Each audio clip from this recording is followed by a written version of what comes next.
Gold, trusted gold buyers. మీరు తాకట్టు పెట్టిన బంగారాన్ని విడిపించి ఈ రోజు ఉన్న మార్కెట్ ధరకు కొనబడును. నమస్కారం, వెల్కమ్ టు ఐ డ్రీమ్. నేను మీ విజిత. ప్రస్తుతం మనతో పాటు ఉన్నారు విశ్వపతిగా ప్రసిద్ధి చెంది టీవీకే మూర్తి గారు. కలో వెంకట నాయక అంటుంటారు. కలియుగ ప్రత్యక్ష దైవం ఆ ఏడుకొండలవాడు. అయితే కలియుగంలో ఆ ఏడుకొండలవాడి లీలలు ఏ విధంగా ఉన్నాయి అనేది మనకు ఆయన మాటల ద్వారా, ఆయన పుస్తకాల రూపంలో ఎన్నో పుస్తకాలు రాసి ఎన్నో భాషల్లో రాసి మనందరికీ తెలియజేస్తున్నారు. ఇప్పుడు గురుగారితో మాట్లాడి వాటికి సంబంధించిన విషయాలన్నింటినీ క్లియర్గా తెలుసుకుందాం. నమస్కారం గురుగారు. నమస్కారం తల్లి. ఎలా ఉన్నారు గురుగారు? ఫైన్ అమ్మా, చాలా సంతోషం మీతో మాట్లాడటం ఈరోజు. నా అదృష్టంగా నేను భావిస్తున్నా గురుగారు, మిమ్మల్ని కలవడం, మీతో మాట్లాడడం. సంతోషం, నాకు కూడా చాలా సంతోషం. గురుగారు, అసలు భగవంతుడు ఉన్నాడు లేడు అని వాదించే వాళ్ళు ఉన్నారు. ఉన్నాడు అని కొంతమంది, లేడు అని కొంతమంది. అసలు నిజంగా భగవంతుడు ఉన్నాడా గురుగారు? యాక్చువల్లీ దీనికి సమాధానం చెప్పే ముందు నేను ఒక చిన్న చెప్తాను తల్లి. మామూలుగా మనం ధర్మరాజు యక్ష ప్రశ్నలు అని వింటాం. ఓకే, అది చాలా ఫేమస్. మహాభారతంలో మనకి ధర్మరాజుని యక్షుడు కొన్ని క్వశ్చన్స్ అడుగుతాడు, వాటికి సమాధానాలు అవన్నీ కూడా చాలా ఇదిగా ఉంటాయి. ఓకే, అంటే ఇప్పుడు అన్నిటికంటే వేగమైంది ఏమిటి, ఇట్లా ఉంటాయి అన్నమాట. ఓకే, మనస్సు ఇట్లా. దాంట్లో చాలా విశిష్టమైన క్వశ్చన్ ఒకటి అంటారు దాంట్లో. అలా అడిగిన ప్రశ్నలు అన్నింటిలో కూడా అదేంటంటే, దాన్ని యక్షుడు అంటాడు, ఈ ప్రపంచంలో అన్నిటికంటే విచిత్రమైంది అసలు ఏమిటి అని. సో దానికి ధర్మరాజు చెప్తాడు, అన్నిటికంటే విచిత్రమైంది ప్రతి మనిషి ఓకే తన చుట్టూ ఉన్న వాళ్ళు ఎంతో మంది వెళ్ళిపోతున్నా తాను మాత్రం పర్మనెంట్గా ఇక్కడ ఉండిపోతాను అనుకుంటాడు.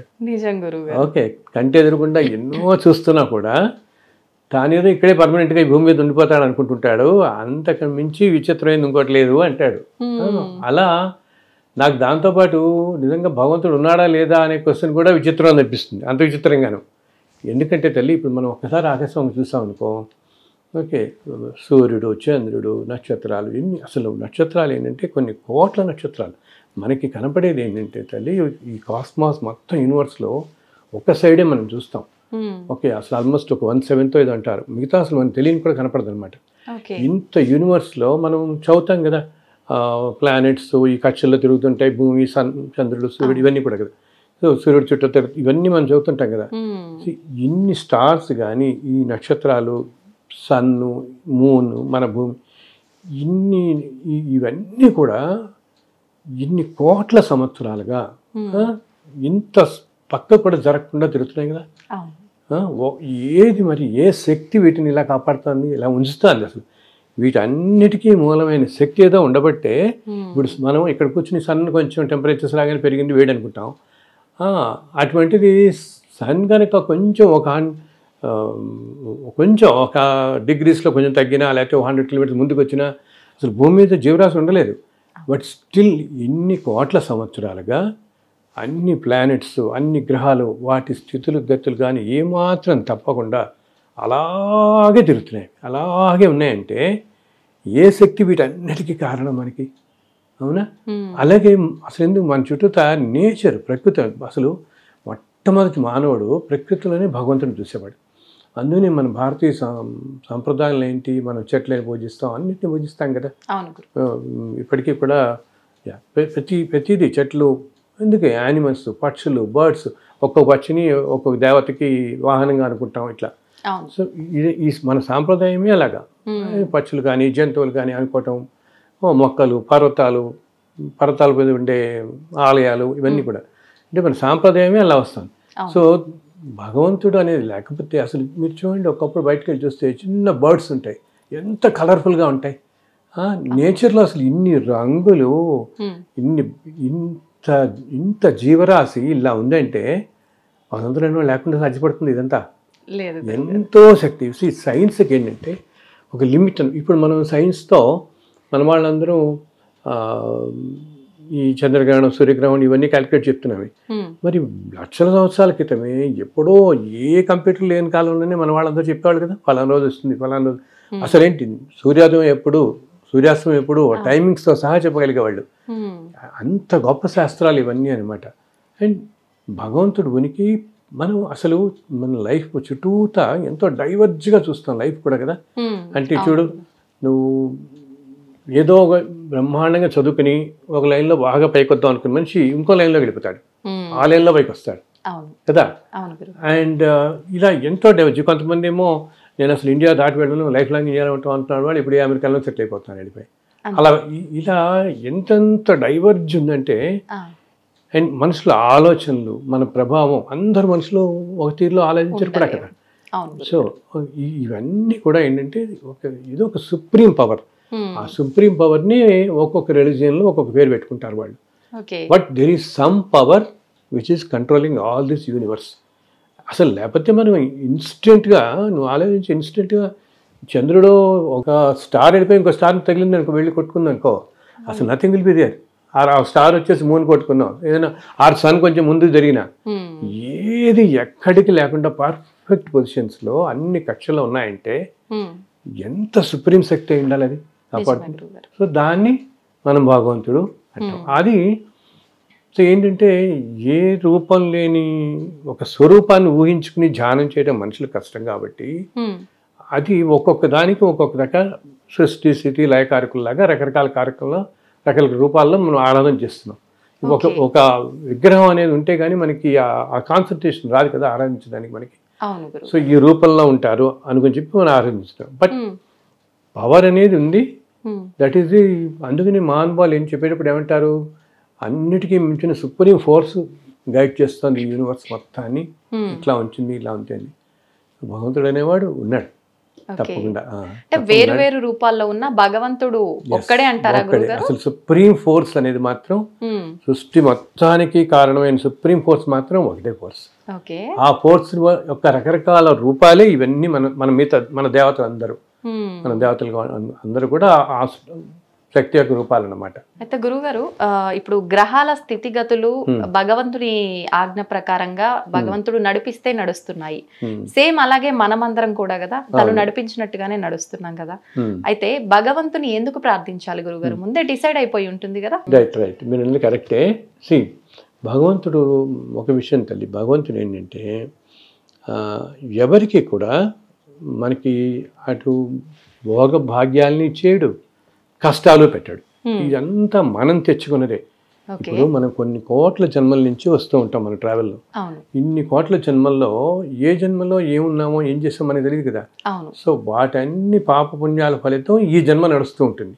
అందుకని మనం ఇందాక చెప్పినట్టుగా నీకు ఇంత డైవర్జెంట్గా కనపడుతుంది. ఏంటి మనం అనుకుంటే, ఏంటి మనం ఇంత ధర్మంగా ఉన్నాం, చిన్నప్పటి నుంచి అందరికి సహాయం చేస్తున్నాం, అయినా మనం ఎందుకు కష్టాలు పడుతున్నాం, ఈ కష్టం నాకు ఎందుకు రావాలి అనుకుంటాం. అలాగే ఎట్ ద సేమ్ టైం సొసైటీలో మనం చూస్తుంటాం కదా, ఏంటి వీళ్ళు ఇంత క్రైమ్ చేస్తారు, ఇంత క్రిమినల్స్లా ఉంటారు, వీళ్ళ జీవితం బ్రహ్మాండంగా గడుస్తుంది, ఇన్ని కోట్లలో ఉన్నారు, న్యాచురల్ కదా ఇవన్నీ.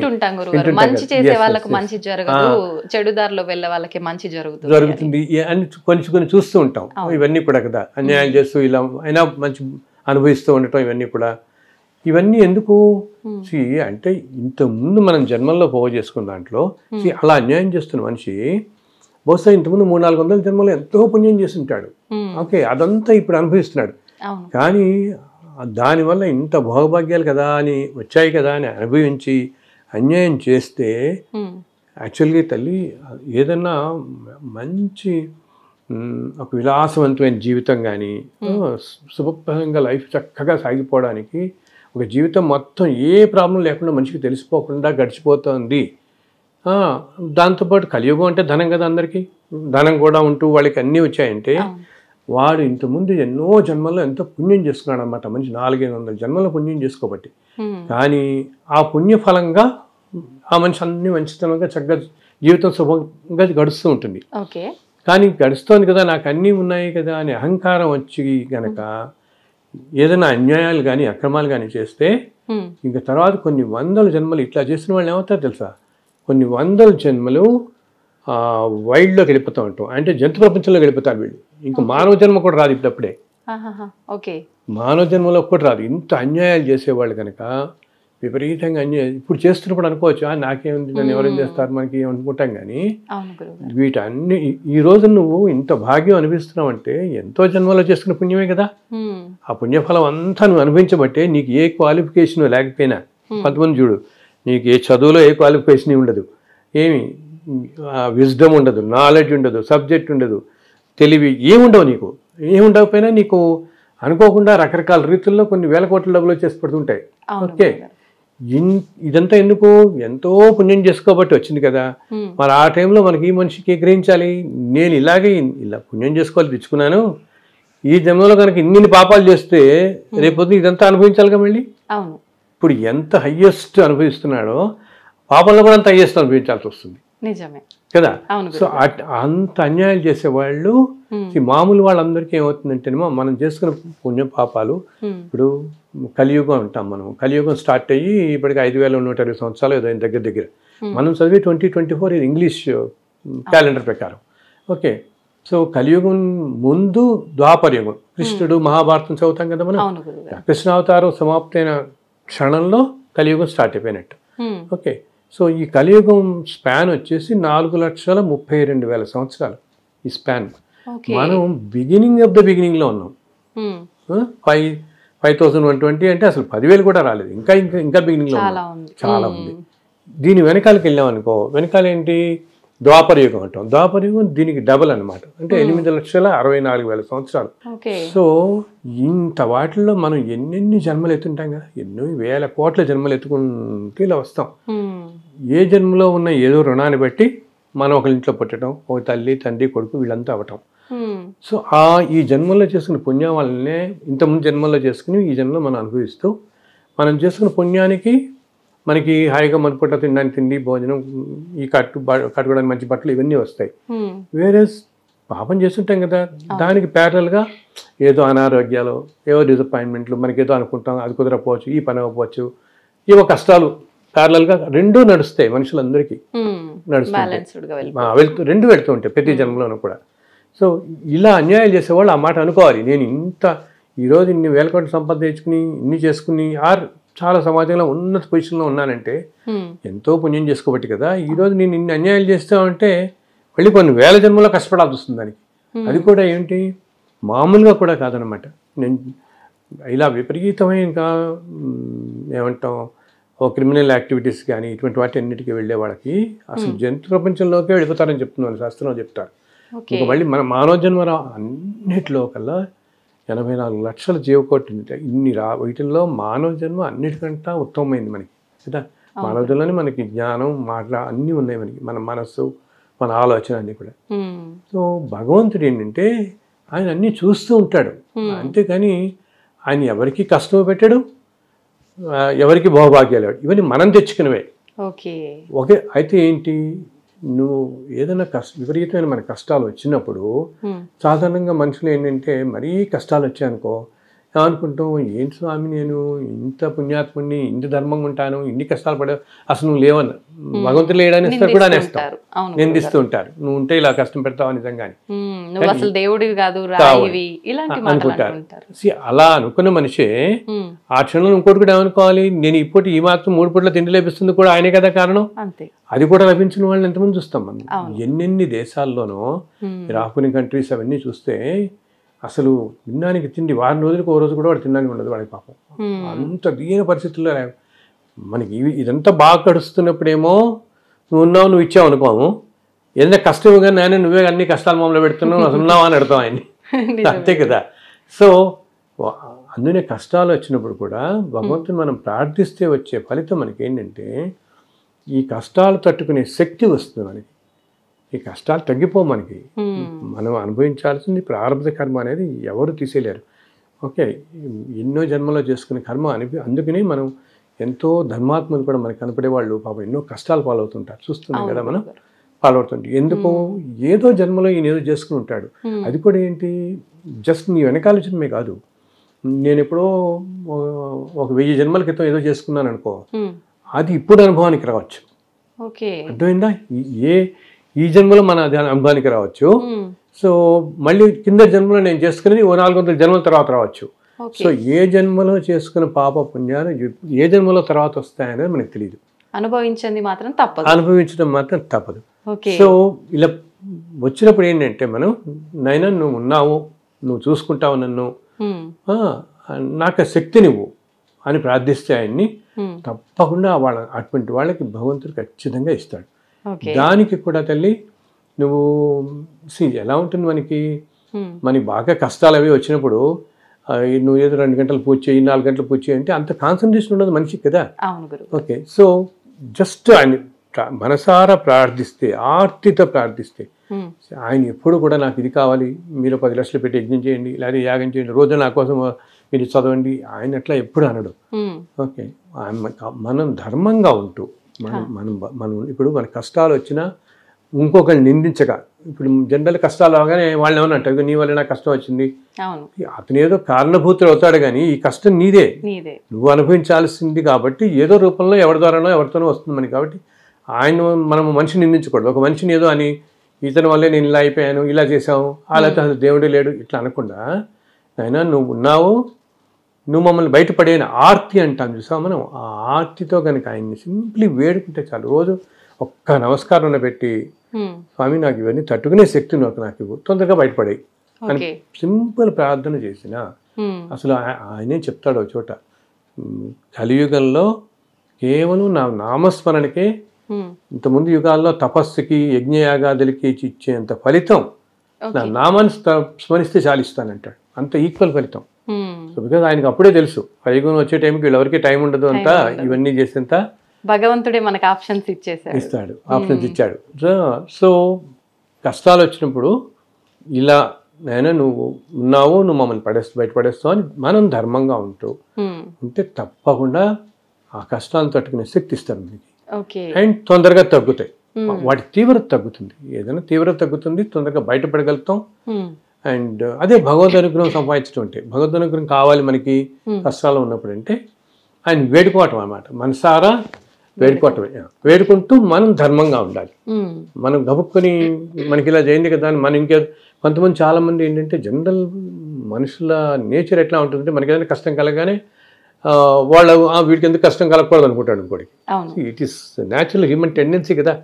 అటువంటి వాటికి వెళ్ళకుండా అన్నిటినీ సమ్మెనంతో తీసుకుంటూ మనం ధర్మంగా ఉంటూ ఏదో పూర్వజన్మలో చేసుకొని నేను ఇప్పుడు అనుభవిస్తున్నాను, స్వామి తట్టుకునే శక్తి నాకు ఇవ్వు అంటే తప్పకుండా ఇస్తాడు. బికాస్ నేను అందరితో చెప్తాను, he's the kindest of all అంట. ఓకే, భగవంతుడు. అండ్ ఇంకొకటి ఏంటి, భగవంతుడికి తెలిసినట్టుగా మన గురించి ఎవరికి తెలియదు. మన తల్లిదండ్రులకి, ఎందుకు మన పిల్లలకి కానీ, మన భార్యకో భర్తకో ఎవ్వరికి కూడా రియల్గా మనం ఏమిటి, ఒక విషయంలో, ఒక సంఘటనలో, ఒక ఆలోచనలో మన ఆలోచన ఏమిటి అన్నది మన భగవంతుని మాత్రం తెలుస్తుంది కదా. మన వీక్నెస్లు, మన టెంప్టేషన్లు, మన కష్టాలు అన్నీ కూడా ఆయనకి తెలుసు కదా. So will definitely take care of us. తప్పకుండా ఆయన తెలిసినట్టు ఎవరు మనం అనుకుంటాం అనమాట. అయ్యో నీకేం తెలుసు, నువ్వు ఎక్కడో కూర్చున్నావు అని. ఆయన ఇక్కడ కూడా ఉన్నాడు, వెళ్ళాడు ఆ చుట్టూతా. అసలు అన్ని చోట్ల అసలు విష్ణువు అంటేనే అర్థం సర్వవ్యాపకుడు అని అర్థం. అన్ని చోట్ల వ్యాపించి ఉన్నవాడే అనమాట. అందుకని మనం అంటుంటాం చూడండి, ఎక్కడ కూర్చొని తలుచుకున్నా, ఇప్పుడు ప్రహ్లాదుడు వీళ్ళందరినీ ఎలా రక్షించాడు ఆయన. ఎక్కడెక్కడ ఉన్నా ఆయన ఎదుర్కొంటారు లేడు కదా, అప్పటికప్పుడు ఎక్కడన్నా అన్ని చోట్ల ఉంటాడు ఆయన.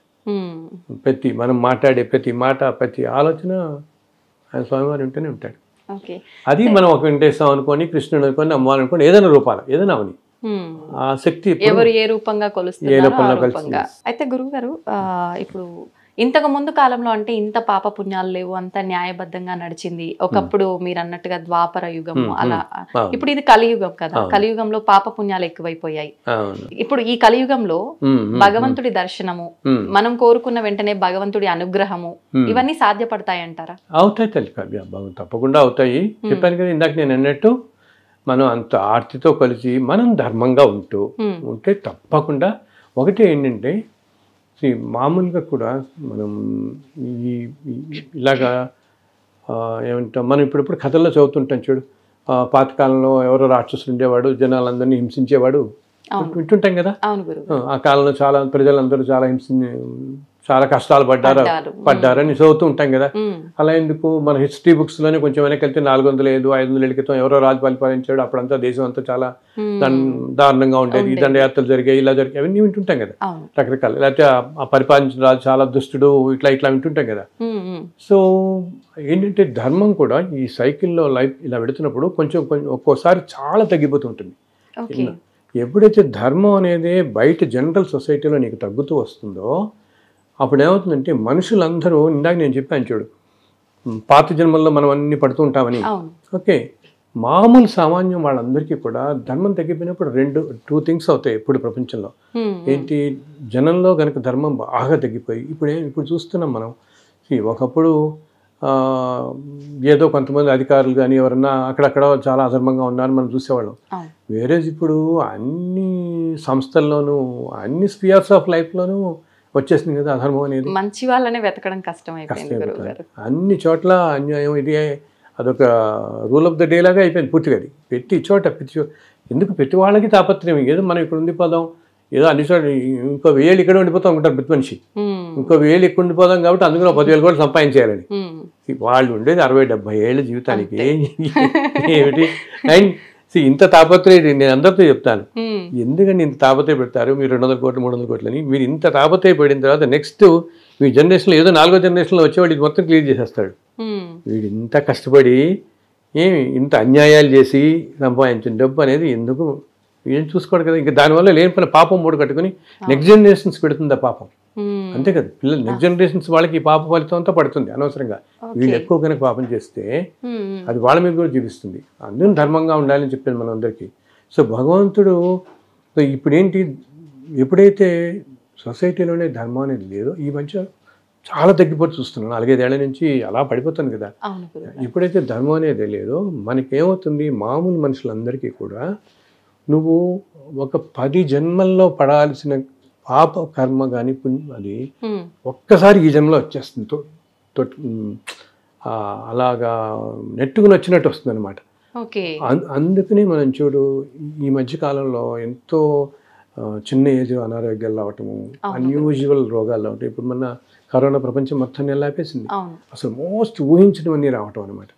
ఇదంతా ఎందుకు జరుగుతుంది, ధర్మం లేనప్పుడు నేచర్ సరిగా ఉండదు, డిస్టర్బ్ అయిపోతుంది నేచరు, అస్సలు డిస్టర్బ్ అయిపోయి నేచరు. రెండోది మనము అనుభవించాల్సిన పాపపుణ్యాలు ఉంటాయి, ఇవన్నీ కూడా ఒక 10 జన్మలు 20 జన్మలు అనుభవించాల్సింది ఇప్పుడు వచ్చేస్తుంది మనకి, ఒక్కసారి వచ్చి పడుతుంది. అక్కడితో మనుషులు అందుకని ఈ రోజుల్లో ఇంత కష్టాలు పడుతున్నారు. ప్రస్తుతం సొసైటీలో చూస్తే ఏ ఫీల్డ్లో ఉన్నా చూడు నువ్వు, ఎంతో మంచిగా ఉన్న వాళ్ళు కూడా కష్టాలు పడుతున్నారు. చూస్తున్నాం కదా మనం చాలా మందిని. బికాస్ నేను చెప్పాను, ఇప్పుడు నువ్వు ఒక జన్మలో పడుతుంటే ఓకే కొన్నాళ్ళు పడతావు అనుకుంటా, 10 జన్మల్లో ఒకేసారి తోసుకొస్తే ఇంకా కష్టమే అన్నట్టుగా కోలుకోలేని అటువంటి కష్టాలు చూస్తున్నాం మనం. మన చుట్టుపక్కల మన కొలీగ్స్లో కానీ మన తెలిసిన వాళ్ళలో కానీ ఏంటి ఇన్ని కష్టాలు వచ్చిపడ్డాయి మనిషి కానీ. ఎందుకు, బయట ధర్మమే లేనప్పుడు ఇలా వస్తుంది.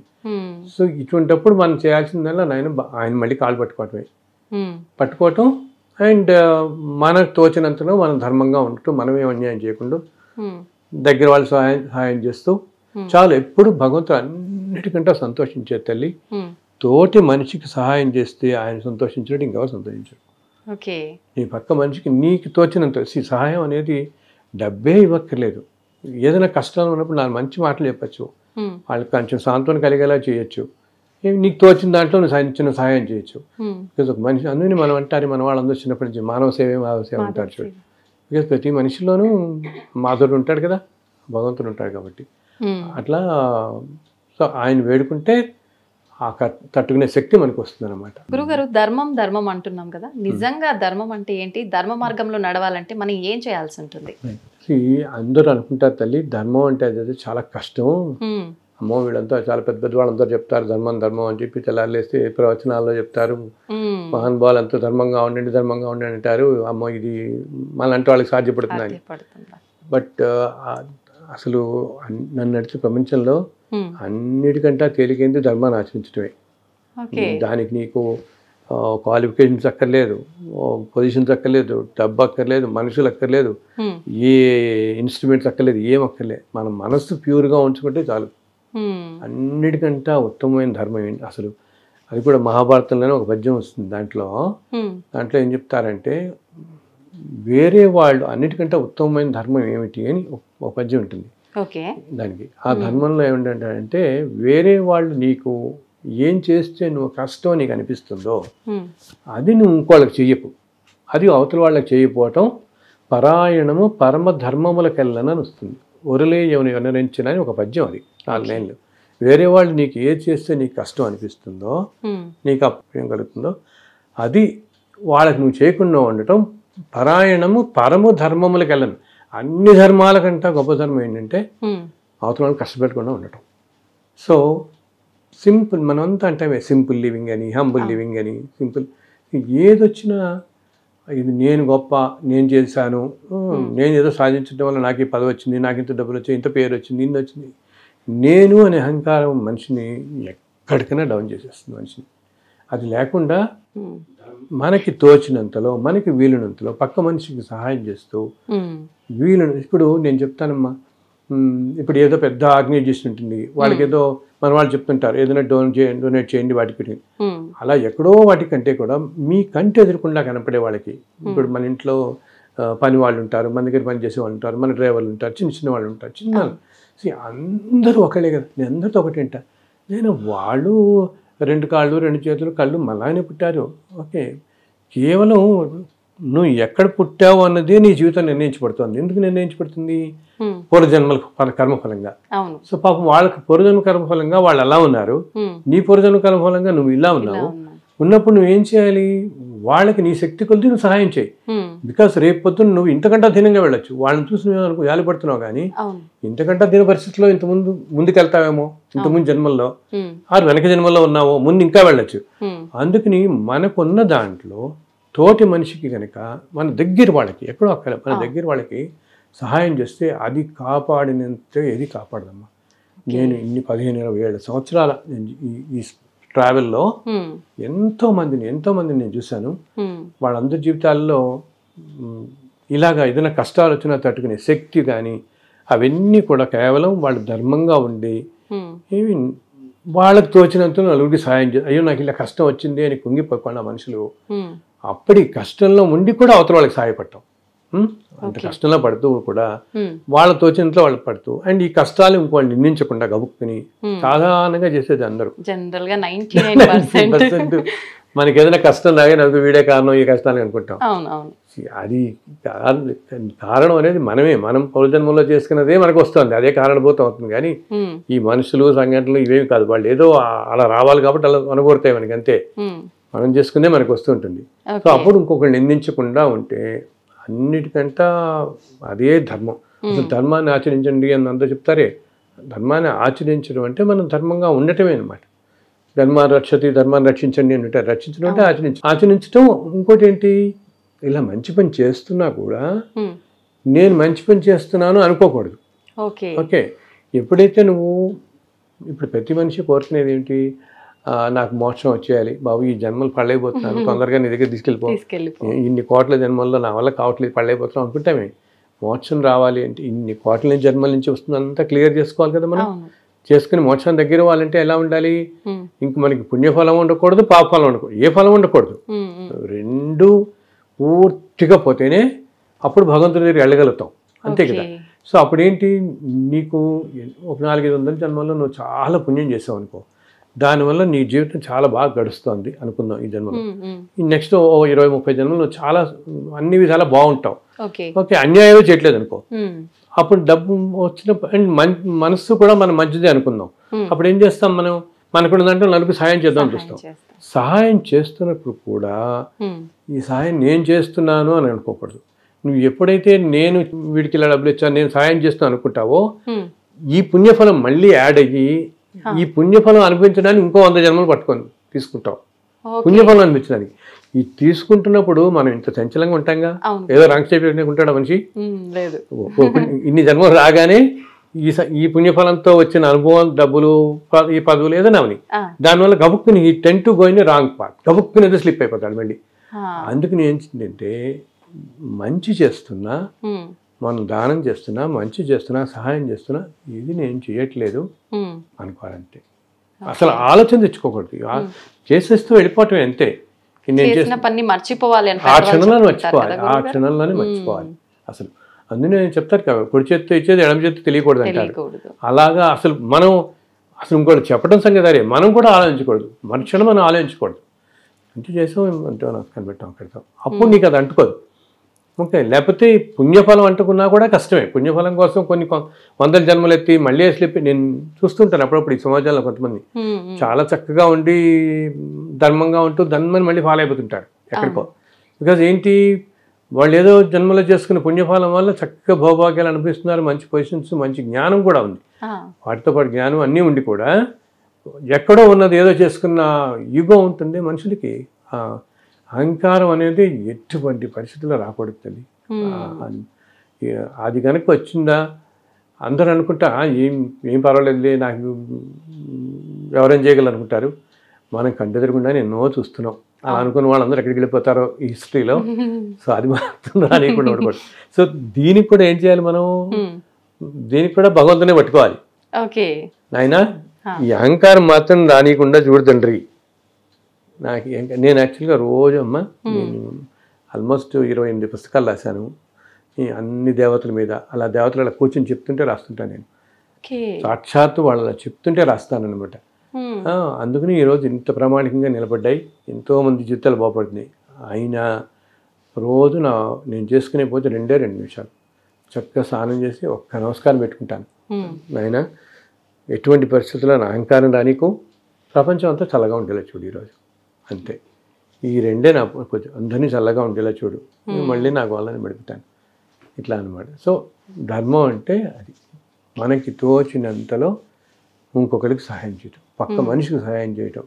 ఎంతమంది మనుషులేని కాదు, మన చుట్టూతో ఉండే జీవులు రకరకాలుగా.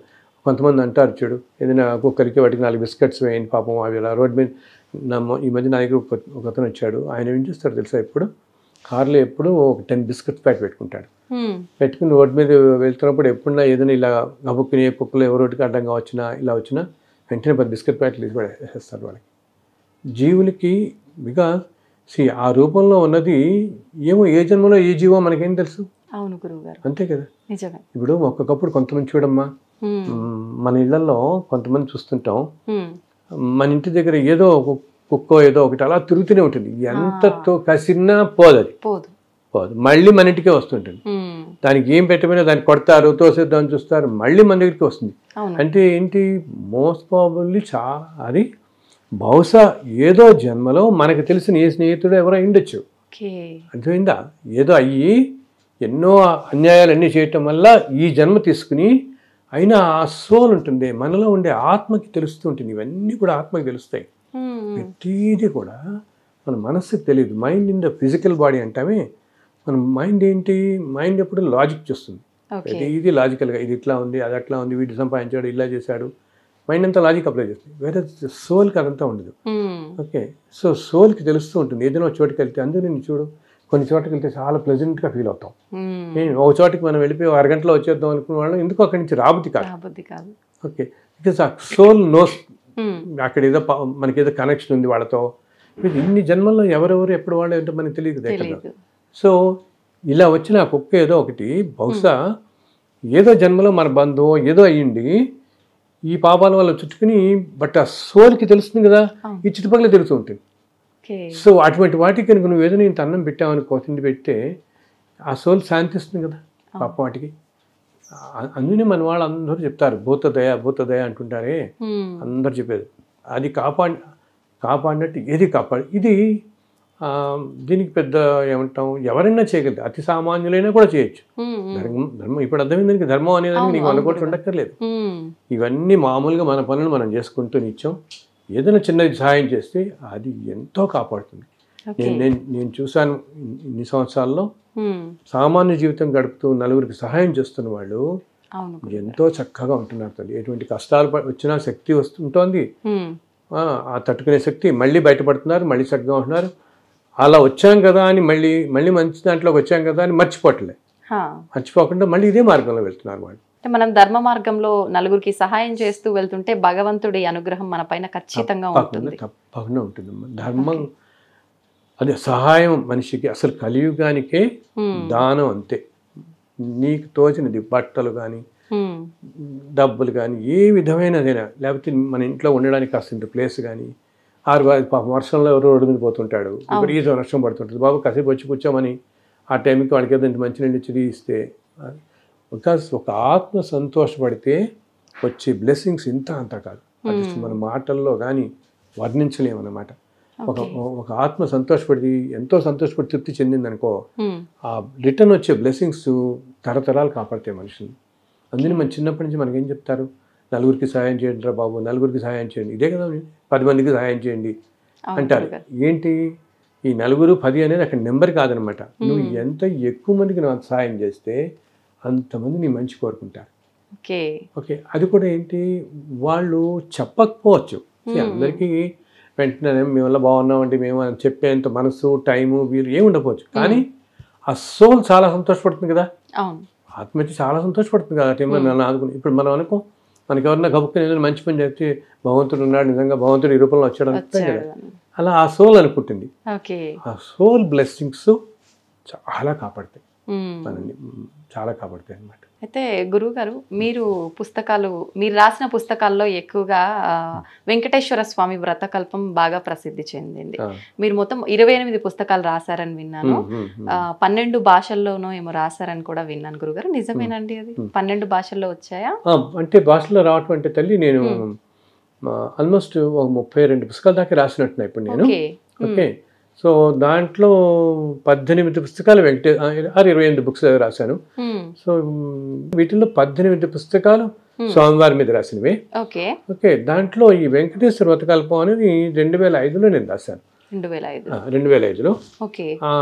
అది ఏంటంటే, నాకు యాక్చువల్గా నేను ఇంజనీరింగ్ చేశాను. ఇంజనీరింగ్ చేసి కొన్నాళ్ళు ఇంజనీరింగ్ కాలేజీలో వర్క్ చేశాను.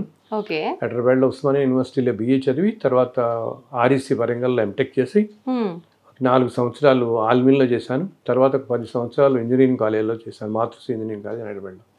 చేస్తున్నప్పుడు 93, 94 టైంలో నేను కంపెనీస్కి లోగోస్ అవి మొదలుపెట్టాను, వేదిక్ లోగోస్ అని చేస్తుండేవాడిని. అలా చేస్తూ ఇంక 98లో జాబ్ రిజైన్ చేసి 98 నుంచి ఇప్పటిదాకా ఇదే ఫుల్ టైం అనమాట, ఈ లోగో డిజైనింగ్. అలా ఒక 5-6 వేల కంపెనీలు నేను చేస్తుంటాను. ఒక వేదిక్ సిస్టమ్తో నేను సెలెక్ట్ చేస్తాను అనమాట. ఓకే, ఇది ఇట్లా సాగుతుండగా 2001లో అనుకుంటా మొట్టమొదటి బుక్ రాశాను నేను. అప్పటిదాకా అసలు నేనేమి చెప్పాలంటే పెద్దగా వేదాలు, శాస్త్రాలు ఏమీ చదువుకోలేదు. వరుసను సొక్కుతో అలా ఫ్లో అలా వస్తుంది, రాస్తున్నాను. ఓకే, సో మొట్టమొదటి బుక్ శ్రీనివాస మహాత్యం అని తిరుమల విశేషాలతో రాశాను. ఓకే, 2001లో. అదేంటంటే తల్లి, అది ఒక 8 నెలలు పట్టింది నాకు రాయడానికి. అండ్ అది ఒక దీక్షలాగా తీసుకున్నాను. బికాస్ స్వామివారు మనకి కనపడి మన ఆదేశించి రాయమంటాం అంటే సామాన్యం కాదు కదా. సో అందుకని ఆ 8 నెలలు నేను నేల మీద పడుతున్నాను. అండ్ ఎక్కడికి వెళ్ళేవాడిని కాదు, ఎవరికి ఏ ఫంక్షన్స్కి ఎక్కడికి వెళ్ళకుండా. అండ్ మధ్యలో కొన్నాళ్ళు తిరుమల వెళ్ళి నేను కొండ మీద కూర్చుని మ్యాన్స్క్రిప్ట్ రాసుకుని, అండ్ ఆయన తర్వాత మళ్ళీ వచ్చి రాతపతి అంతా రాసుకున్న తర్వాత 8 నెలలు పట్టింది. 8 నెలలు పట్టిన తర్వాత ప్రింట్ చేసి మొదటి కాపీలు తీసుకుని ఆలిపిరి దగ్గర నుంచి నడిచెక్కి స్వామి హుండీలో సమర్పించాం. అక్కడ శ్రీవారి పాదాలని ఉంటుంది కొండ మీద, అక్కడ పెట్టి పూజ చేసి సమర్పించాం.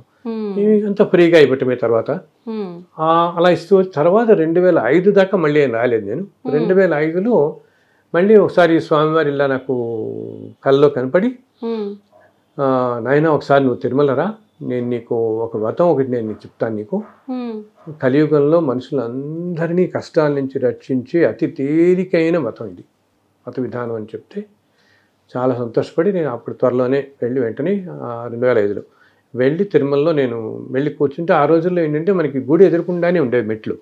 ఇప్పుడు అంతా వెయ్యికాళ్ళ మండపం అంతా పడగొట్టేసి వెనక్కంటే వెళ్ళిపోయింది. ఆ మెట్ల మీద నేను సాయంత్రం ఒకరోజు ఇలా కూర్చున్నాను తల్లి. వెళ్ళినప్పుడు కూర్చుంటే నాకు ఒక్కసారి అప్పుడు మనకి మెట్ల మీద కూర్చుంటే ఎదురుకుండా గుడి అంతా కనపడుతూ ఉంటుంది. అప్పుడు ధ్వజస్తంభం అని కనపడేవి ఎదురుకుండా. కింద అలా ఊంజల్ సేవన అవుతుంటుంది సాయంత్రం అప్పుడు కదా, శ్రీదేవి భూదేవితో చూస్తాం కదా, ఆ సేవ అవుతుంటుంది. ఇలా కూర్చున్నాను అనమాట. సహస్రదీపాలంకరణ అంటున్నాం ఇప్పుడు మనం, శ్రీదేవి భూదేవిని తీసుకొచ్చి చేస్తారు కదా. సో ఇలా నేను కూర్చున్నాను. కూర్చుంటే ఆయన ఒక్కసారిగా పెద్ద వెలుగులాగా అనిపించి నాకు ఇంకా అక్కడ ఏమీ నాకంటే కనపడలేదు. ఆ ఆలయం కానీ ఆ పరిసరాలు కానీ ఏమీ కనపడకుండా అసలు ఆలయం వెనకాల మొత్తం ఆకాశం అంతా వ్యాపించినట్టుగా ఒక విశ్వరూపంలో కనపడ్డాడు భగవంతుడు నాకు. అందరు దేవతల రూపాలు, అన్ని దేవతల రూపాలు అలా కనపడి అసలు నాకు ఎవరి మాటలు ఇప్పుడు మనం ఎట్ల మీద కూర్చుంటే మన పక్కన చాలా మంది వెళ్తారు కదా, నాకు ఏమీ తెలియలేదు. సో అప్పుడు ఆయన అలా కనపడినప్పుడు ఆయన అప్పుడు నాకు చెప్పాడు. ఆ చెప్పింది నేను, నా దగ్గర ఒక పేపర్ ఏం లేదు, ఏదో నేను సమ్ టికెట్స్ ఏవో ఉన్నట్టున్నాయి, దాని వెనకాల వైట్ పేపర్ ఉంటుంది కదా, దాని మీద నేను రాసుకున్నాను. ఆయన చెప్తున్నారు ఏం చెప్తున్నారని. అప్పుడు దాంట్లో ఆయన చెప్తాడు, నాయన ఇది వెంకటేశ్వర వతకల్పం అని చెప్పి కలియుగాంతం దాకా ఇలా ఉండిపోతుంది, యుగ యుగాల దాకా ఉంటుంది ఇది. ఇది 2 విధాలుగా చేసుకోవచ్చు. మొదటిది భగవాన్ ఉవాచ, మొదటి అధ్యాయం నేను చెప్తాను నీకు. తర్వాత 4 అధ్యాయాలు 4 మహర్షులు చెప్తారు నీకు కథలు. అమ్మా అంటే ఆ మహర్షుల పేర్లు కూడా మీకు భగవంతుడు చెప్పాడు, ఈ మహర్షులు నలుగురు చెప్తారని దాంట్లో ఉంటుంది కథల్లో. 4. సో మొదటిది భగవాన్ అని ఆయన చెప్తాడు. ఇది 5 కథలతో ఉంటుంది. ఇది మీరు మామూలుగా సత్యనామతం లాగా కలసం పెట్టుకుని నవగ్రహం ఇవన్నీ చేసుకుని ఒక మొదటి పద్ధతి చేసుకోవడానికి 2 పద్ధతిలో చేసుకోవచ్చు. ఇది రెండో పద్ధతి ఏంటి, ఏ రోజైనా కూడా అసలు ఏ నియమనిష్టలు ఉపవాసాలు కులం గోత్రం ఏమి సంబంధం లేదు, ఏ రోజైనా ఏ సమయంలో అయినా సరే ఈ 5 కథలు కేవలం కథలు చదువుకుని నాకు ఉన్న చోట నుంచి ఒక్క నమస్కారం పెట్టినా రెండిటికి సమాన ఫలితం ఇస్తాను అంటున్నాను, 2 విధాలకి. సో 2వ విధం అంతే చాలా తేలిక కదా, జస్ట్ కథలు చదువుకోవటం నమస్కారం పెట్టడం. కులం కానీ గోత్రం కానీ నియమనిష్టలు ఉపవాసాలు ఏ రెస్ట్రిక్షన్స్ లేవు. అది ఎప్పుడు 2005లో జరిగింది. ఇది మనం 24కి వచ్చాం కదా ఇప్పుడు. సో అది చెప్పగానే నేను రాసుకుని మొదటి కథ అంతా ఆయన చెప్పాడు కదా విధానం అంతా. తర్వాత ఇంటికి వచ్చిన తర్వాత నేను తెల్లవారుజామున రూమ్లో కూర్చొని రాసుకుని ఉంటే అలా 4 మహర్షులు ఒక్కొక్క రోజు ఒక్కొక్క మనిషి నాకంటే ఎదురుకుండా అలా ప్రత్యక్షమయ్యేవాడు. నేను కళ్ళు మూసుకోవటం, నాకు ఏం వినపడుతోందో నేను రాశాను. ఆ మహర్షులు అలా చెప్తుంటే భరద్వాజుడు, విశ్వామిత్రుడు, అత్రి, వశిష్ఠుడు 4 మహర్షులు అనమాట. ఒక్కొక్క మహర్షి చెప్తుంటే అలా రాసుకుంటూ వెళ్ళిపోయాను ఆ కథ. ఇవన్నీ అయిన తర్వాత 4 కథలు 4 అయిన తర్వాత 5 అయిన తర్వాత అప్పుడు ప్రింట్ చేసి తిరుమల వెళ్ళి మళ్ళీ నడిచెక్కి స్వామివారికి సమర్పించి ఇంకా అప్పటి నుంచి ఈ రోజు దాకా అసలు ప్రతి 6 నెలలకి మేము ఒక 10,000 20,000 ప్రింట్ చేస్తూనే ఉంటాం. ఆ పుస్తకం ఉచితంగా ఇస్తున్నాను నేను. ఎందుకంటే భగవంతుడు అనుగ్రహించిన పుస్తకం కదా మనకి. ఆ పుస్తకం తల్లి ఇప్పుడు 12 లాంగ్వేజెస్లో ట్రాన్స్లేట్ అయింది. ఏంటి, తమిళ్, కన్నడ, మలయాళం, హిందీ అన్నీ. అసలు వీటితో పాటు ఫ్రెంచ్ భాషలో, జర్మన్, ఇటాలియన్, రష్యన్ లాంగ్వేజ్లో. రష్యన్స్ అయితే ఇక్కడ మన ఇంటికే వచ్చారు. జస్ట్ కోవిడ్ ముందు రష్యాలో మాస్కోలో వాళ్ళు దీని గురించి విని అక్కడ ఒక వేదిక్ అస్ట్రాలజీ చేశారు వాళ్ళ కోర్స్ కొంతమంది. వాళ్ళు ఈ వతకల్పం గురించి విని మన ఇంటికి వచ్చి వాళ్ళు అక్కడ ట్రాన్స్లేట్ చేసి వెంకటేశ్వర వతకల్పం రష్యన్ బుక్ తీసుకొచ్చారు. వాళ్ళు చదువుతారు, అక్కడ కథలు చదువుతారు. అలా జర్మనీలో చదువుతున్నారు, ఎన్నెన్నో దేశాలు చదువుతున్నారు. సో ఇప్పుడు ఏంటంటే ప్రపంచం అంతా కొన్ని కోట్ల మంది ప్రతి శనివారం చదువుతారు. ఏంటి, కథలు చదువుకొని నమస్కారం పెడతారు. దాంతో అక్కడితో వాళ్ళందరి కష్టాలు తీరుతున్నాయి అనమాట. ఎటువంటి కష్టాల్లో అయినా బయటపడడానికి ఇది అతి తేలిక ఉపాయం అని ఇప్పుడు అందరూ పెద్ద పెద్ద చెప్పాలంటే పీఠాధిపతులు, ధర్మంలో చాలా ఉన్నతమైన వాటిలో స్థానం అందరు చెప్తున్నారు, నాయన వతకల్పం పట్టుకోండి, వెంకటేశ్వర వతకల్పం ఏం అక్కర్లేదు, అన్నీ తీరుస్తుందని. అండ్ తేలిక కూడా కదా, ఇందా చెప్పాను కదా, ఏ నియమనిష్టలతో లేదు. సో ఇంకా అప్పటి నుంచి మేము మధ్య మధ్యలో 10,000 20,000 ప్రింట్ చేస్తున్నాం, ఇస్తున్నాం. అండ్ నా వెబ్సైట్లో కూడా నా బుక్స్ అన్నీ పెట్టేశాను. ఎవరైనా ఫ్రీగా డౌన్లోడ్ చేసుకోవచ్చు. ఇంకోటి ఏంటంటే ఇది ఇప్పుడు బాగా ప్రాచుర్యం పొంది ఎన్నో ఆలయాల్లో చేస్తున్నారు, సామూహికంగా చేసుకుంటున్నారు. నేను ఒకటి చెప్పదలుచుకుని ఏంటంటే తల్లి, దీంట్లో ఏంటిది ఇది 21 వారాలు చేయాలి, లేకపోతే ఇది 11 వారాలు చేయాలి, అట్లా ఏమీ లేదు, నియమాలు ఏమీ లేవు, ఏ నియమాలు లేదు. ఈ పుస్తకం పంచిపెట్టాలని ఎవరికీ నియమం లేదు, అటువంటి ఏమీ లేవు. మనం కేవలం మీరు ఉన్న చోట నుంచే మీకు పొద్దున వీలైందా పొద్దున సరే, లేదా సాయంత్రం, లేకపోతే ఇలా కాస్త రెస్ట్ తీసుకుంటారు. లేకపోతే పడుకుని చదువుతున్నారు కొంతమంది. రాత్రి పడుకునే ముందు నాకు చాలా మంది చెప్తారు, నాయన పడుకునే ముందు ఈ పుస్తకం చదివి పడుకుంటాను, హాయిగా నిద్రపడుతుంది నాకంటుంటారు. ఆ 5 కథలు చదివి ఒక్క నమస్కారం పెట్టగా, అంటే మనం చదివేటప్పుడు ఆ అనుభూతితో చదవాలి. అయితే ఇప్పుడు అందరూ ఏమంటున్నారంటేనమ్మా, అసలు ఆ అక్షరాల్లోనే ఆ దేవతలందరూ ఉంటారండి అంటారు. ఇప్పుడు ఇన్ని కోట్ల మంది చదివిన వాళ్ళు, కొంతమంది పెద్ద పెద్ద వాళ్ళు చెప్తుంటారు నాకు, భగవంతుడు ఉంటాడు ఆ పుస్తకంలో అని. అండ్ స్వామివారికి అత్యంత ప్రీతికరమైన పుస్తకం అయింది ఇప్పుడు ఇది. ఎందుకు ఈ మాట అంటున్నానంటే, కొంతమందికి ఇప్పుడు ఈ పుస్తకం మనం ఇలా అడిగిన వాళ్ళందరికీ, నన్ను ఎవరినో ఒక 5 కాపీలు అడుగుతాను అనుకోండి, నేను వాళ్ళకి 25 పంపిస్తున్నాను. నా ఊర్లో 5 వెళ్ళగానే ఆ పక్కింటి వాళ్ళు ఇంకెవరు నాకు కావాలంటారు, మళ్ళీ వాళ్ళు నన్ను అడగటం, ఇదంతా అవుతుంది ఎందుకు పాపం. 5 అడిగిన వాళ్ళకి 25 పంపుతున్నాం, 20 30 అడిగిన వాళ్ళకి 50 100 కూడా పంపించేస్తున్నాను. ఉంటాయి, నలుగురికి ఉంటాయని చెప్పి. అవునవును. సో అండ్ ఎవరన్నా ఇంకోటి కూడా చెప్తున్నా, మీరు ఎవరైనా ప్రింట్ చేసుకుని చక్కగా ఇచ్చుకుందాం ఎన్నో ఇచ్చుకోండి, నన్ను ఏం చెప్పుకోని కూడా చేయక్కర్లేదు. ఒకటే అని చెప్పి అమ్మొద్దు అంటాను, సేల్ చేయకండి, చక్కగా ఫ్రీగా ఎన్నైనా డిస్ట్రిబ్యూట్ చేసుకోండి. ఇప్పుడు సత్యనావతం ఉంది, దానికి ఏమైనా రైట్, సత్యనావతం ఎవరైనా చేసుకోవచ్చు. అలాగే ఈ వెంకటేశ్వర కల్పం కూడా భగవంతుని అనుగ్రహం ఏంటంటే మన ద్వారా ఈ లోకానికి రావటం, మనం ఎన్నో జన్మల్లో చేసుకున్న పుణ్యఫలం. అండ్ ఆ స్వామికి అంత ప్రీతికరం కాబట్టి ఇప్పుడు నేను ఎన్నో ఈ మధ్య విన్నది ఏంటంటే ఇన్ని సంవత్సరాల్లో స్వామివారే ఏదో రూపంలో వాళ్ళ ఇళ్ళకి వచ్చి పుస్తకం ఇస్తున్నారు. అలా జరిగిన వాళ్ళు కూడా నాకు చెప్పారు. ఇన్ఫాక్ట్ ఆ పుస్తకం పుచ్చుకుని మాకు చూపించడానికి వచ్చాడు ఒక ఆయన. నేను ఇలా ఒకటే అనుకుంటున్నానండి, పుస్తకం దొరకట్లేదంటే, ఓ రోజు నేను మా పూజ గదిలోకి వెళ్ళేటప్పటికి నా పుస్తకాల మధ్యలో మీ పథకల్పం పెట్టింది నా పుస్తకం. నేను అడిగినందుకు నాకు స్వామి ఇచ్చాడు ఈ పుస్తకాన్ని. లిటరల్గా అయ్యి ఆ పుస్తకాన్ని చక్కగా ఒక పాలిథిన్ కవర్ అట్టేసుకుని పెద్ద ఆవిడ ఒక ఆవిడ మా ఇంటికి వచ్చింది. ఒకసారి చూడాలని నాయన, స్వామి ఇచ్చిన పుస్తకం ఇది, స్వామికే ఇంత అపురూపం కదా ఈ పుస్తకం అని. అది భగవంతుని అనుగ్రహం. పర్సన్ వెళ్ళి ఇవ్వకుండానే ఆమెకి బుక్ లభించింది. అలా ఎందరో తల్లి ఎంతమంది మాకు చెప్పారంటే, అసలు ఒకరికైతే ఓ రోజు చాలా కష్టాల్లో ఉన్నారు, వెంకటేశ్వర అంటే భక్తి ధర్మ మార్గంలో ఉన్నాడు ఆయన. ఆయనకు ఓ రోజు ఇలాగే వెంకటేశ్వర కల్లో కనపడి, వెంకటేశ్వరరావు రేపు నువ్వు పెళ్ళికి వెళ్తున్నావు కదా, ఆ పెళ్లిలో నీకు కుర్చీలో పుస్తకం పడేసి ఉంటుంది వెంకటేశ్వర కల్పం అని, నువ్వు తెచ్చుకుని చదువు, నీ కష్టాలని తీరుతాయని చెప్పాడు. సో ఈయన అలాగే వెళ్ళాడు, పెళ్ళి అయింది, ఆ లంచ్ అది చేస్తారు, అయిపోతుంది, భోజనం కూడా అయింది, ఆయనకేం కనపడలేదు ఎక్కడ. సరే అని చెప్పి ఎవరో ఒక ఫ్రెండ్ ఏమన్నాడంటే, ఇంక వెళ్ళిపోదాం ఇంటికి అనుకుంటే ఎవరో ఒక ఫ్రెండ్ కనపడతాడు. కనపడి అతను అంటాడు, ఇక్కడ దాకా వచ్చావు కదా, కాసేపు మా ఇంటికి రా అంటాడు. అనేటప్పుడు అలాగే వెళ్దాం పదంటే అతను ఏమంటాడు, నేను ఇంకా భోజనం చేయలేదు, ఒక 10 నిమిషాలు కూర్చొని వస్తానంటాడు. అలాగే కూర్చుంటానని వెళ్ళిపోతున్న మనుషుల్లో వెనక్కి వచ్చి కుర్చీలో కూర్చుంటాడమ్మా. అన్ని ఖాళీ అయిపోతే చేస్తుంది, భోజనాలు చేసి వెళ్ళిపోతారు కదా అందరూ. ఆగమన్నాడు కదా అని ఆగడం కోసం వెనక్కి వచ్చి కూర్చుంటే, ఆ పక్క చైర్లో వెంకటేశ్వర కల్పం బుక్ అలా పెట్టింది. ఎంత మిరకలు చెప్పు, తీసి కళ్ళకు అద్దుకున్నాడు.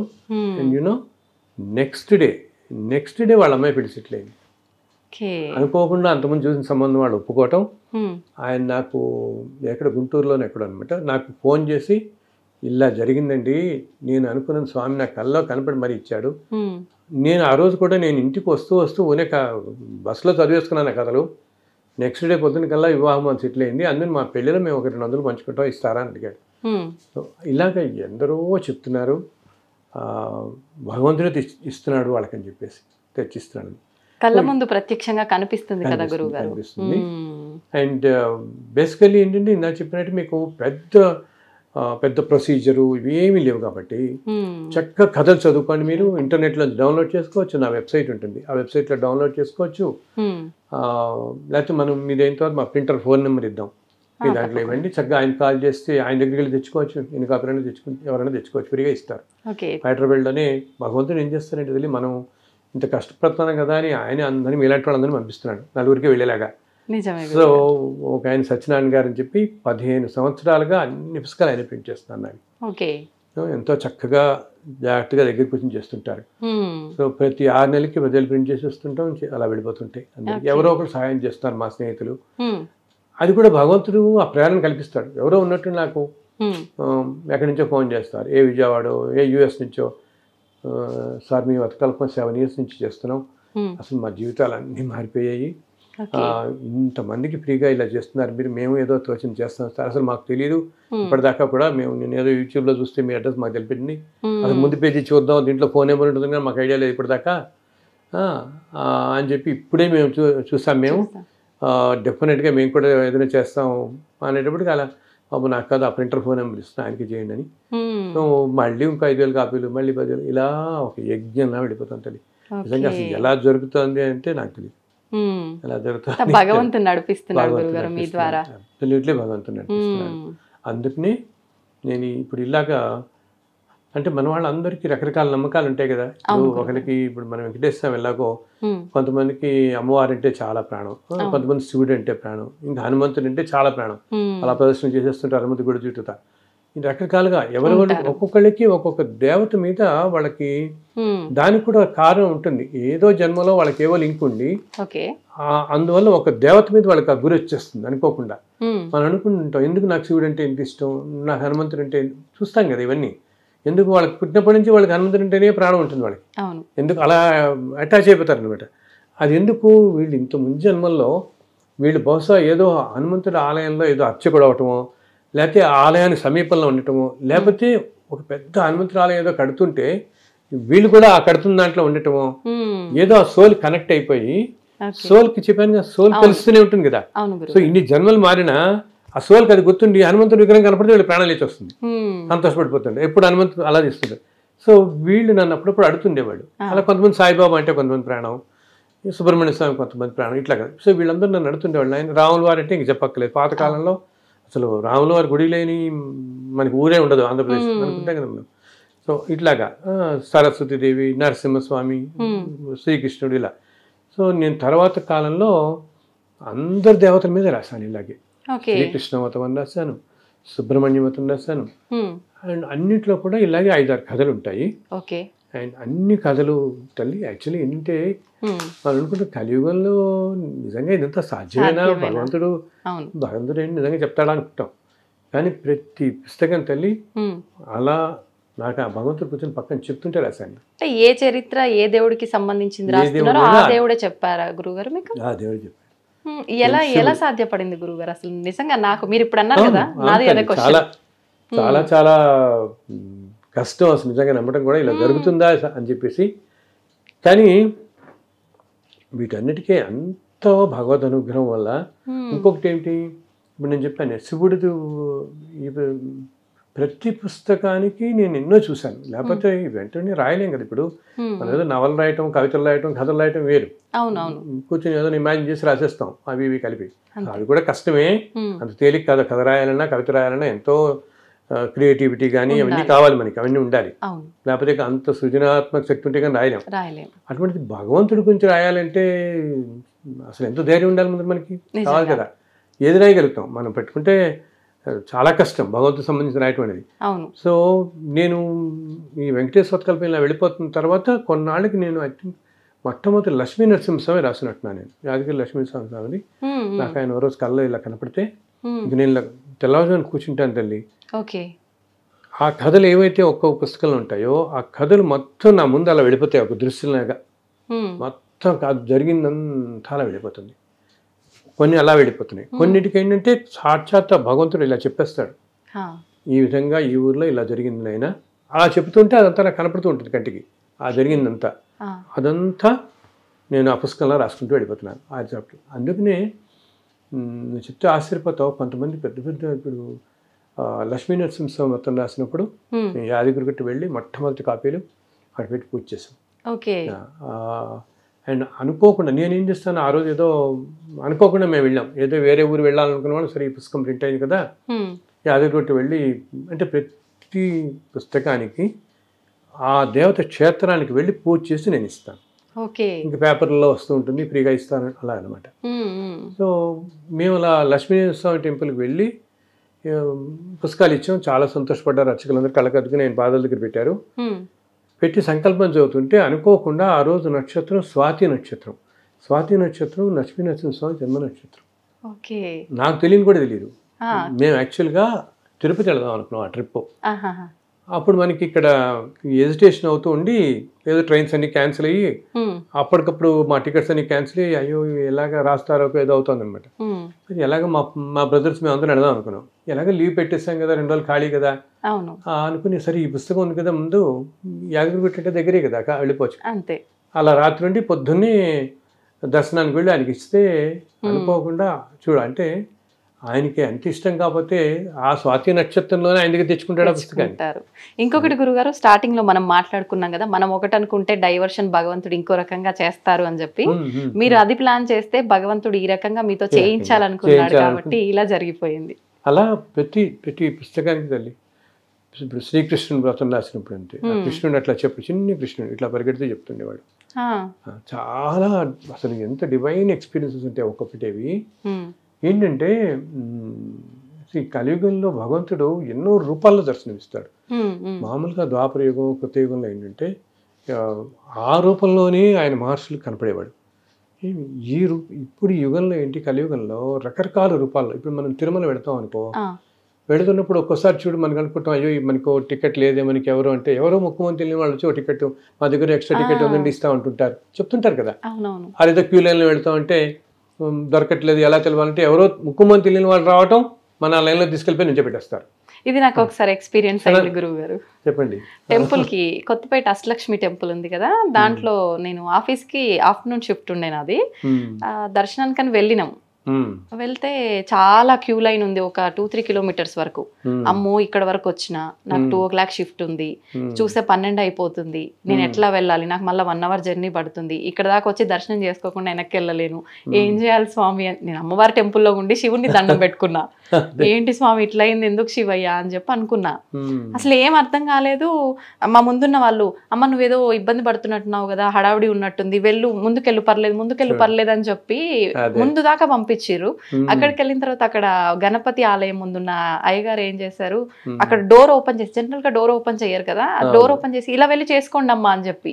అసలు ఏంటి ఇదంతా, చాలా షాక్ అయింది. సంకల్పం అంత గట్టిగా ఉండేటప్పటికి వెంటనే ఆయన శ్రీ భగవంతుడు ఏం చేస్తాడు, ఇన్స్టెంట్లీ నీ సంకల్పం ఎప్పుడైతే గట్టిగా ఉందో ఆయన వింటాడు కదా. ఈ send A message to the people, వాళ్ళ మైండ్ లో మెసేజ్ పెట్టేస్తాడు. సో వాళ్ళకి ఆ థాట్ వచ్చేస్తుంది, అందుకో ఆ పిల్లల్ని పిలవాలని వాళ్ళు తెలియకుండానే పిలుస్తారు. 2 10 సో భగవంతుడు అన్ని రూపాల్లో అలా చేస్తూనే ఉంటాడు. మన సంకల్పం గట్టిగా ఉండాలి. గట్టిగా ఉన్నప్పుడు అలా ఈ పుస్తకాల వెనకాల అన్నిటికీ దానికి నేను అలా చూస్తాను. అందుకని ఇప్పుడు చెప్పాను కదా, ఏదంటే ఆ క్షేత్రానికి వెళ్ళటం. ఇప్పుడు సుబ్రహ్మణ్య స్వామి ఉన్నప్పుడు తిరుత్తని వెళ్ళాను, సాయిబాబా రాసినప్పుడు షిరిడి, ఫస్ట్ అక్కడ సమర్పించటం, తర్వాత ఇంకా అలాగే ఫ్రీగా ఇవ్వటం అనమాట. గురువు గారు, మనకు అన్నమయ్యాచార్యుల వారి కీర్తన ఒకటి ఉంది, ఎంత మాత్రమున ఎవ్వరు తలచినా అంత మాత్రమే నీవు అని. అసలు ఏంటి గురుగారు, దాని అర్థం ఏంటి? అంటే తల్లి, ఇప్పుడు మనం ఇంతమంది వెళ్ళి వెంకటేశ్వరం దర్శించుకొస్తున్నాం. అండ్ ఎన్ని కోట్లాది కుటుంబాలకి ఆయన కులదైవం, ఇష్ట దైవం కదా, ఇంత ఆరాధిస్తూ ఉంటాం కదా.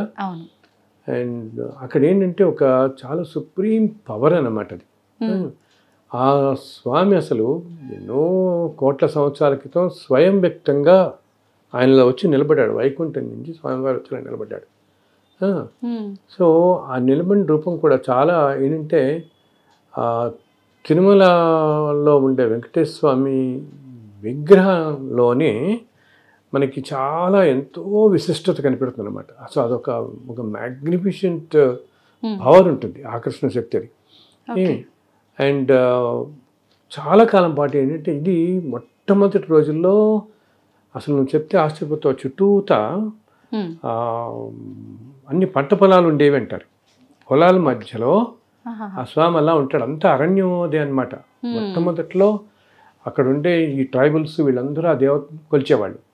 ఆ తర్వాత మొట్టమొదటిగా స్వామి గోపీనాథ దీక్షితులని ఒక బ్రాహ్మడి కల్లో కనపడి చెప్తాడు, నేను ఇలా కొండ మీద అక్కడ ఇప్పుడు ఆలయం ఉన్న చోట ఒక పెద్ద చింత చెట్టు ఉంటుంది, ఆ చింత చెట్టు కింద ఒక పొట్లో వెలిసాను, నువ్వు వచ్చి రమ్మనమంటాడు. వస్తున్నప్పుడు నీకు రంగదాసుడు అని ఇంకో భక్తుడు కనపడతాడు, ఆయన కూడా తీసుకురమ్మని చెప్తాడు. అక్కడితో కథ అది మనకి ఫస్ట్ టైం దర్శనం ఇవ్వటం అనమాట.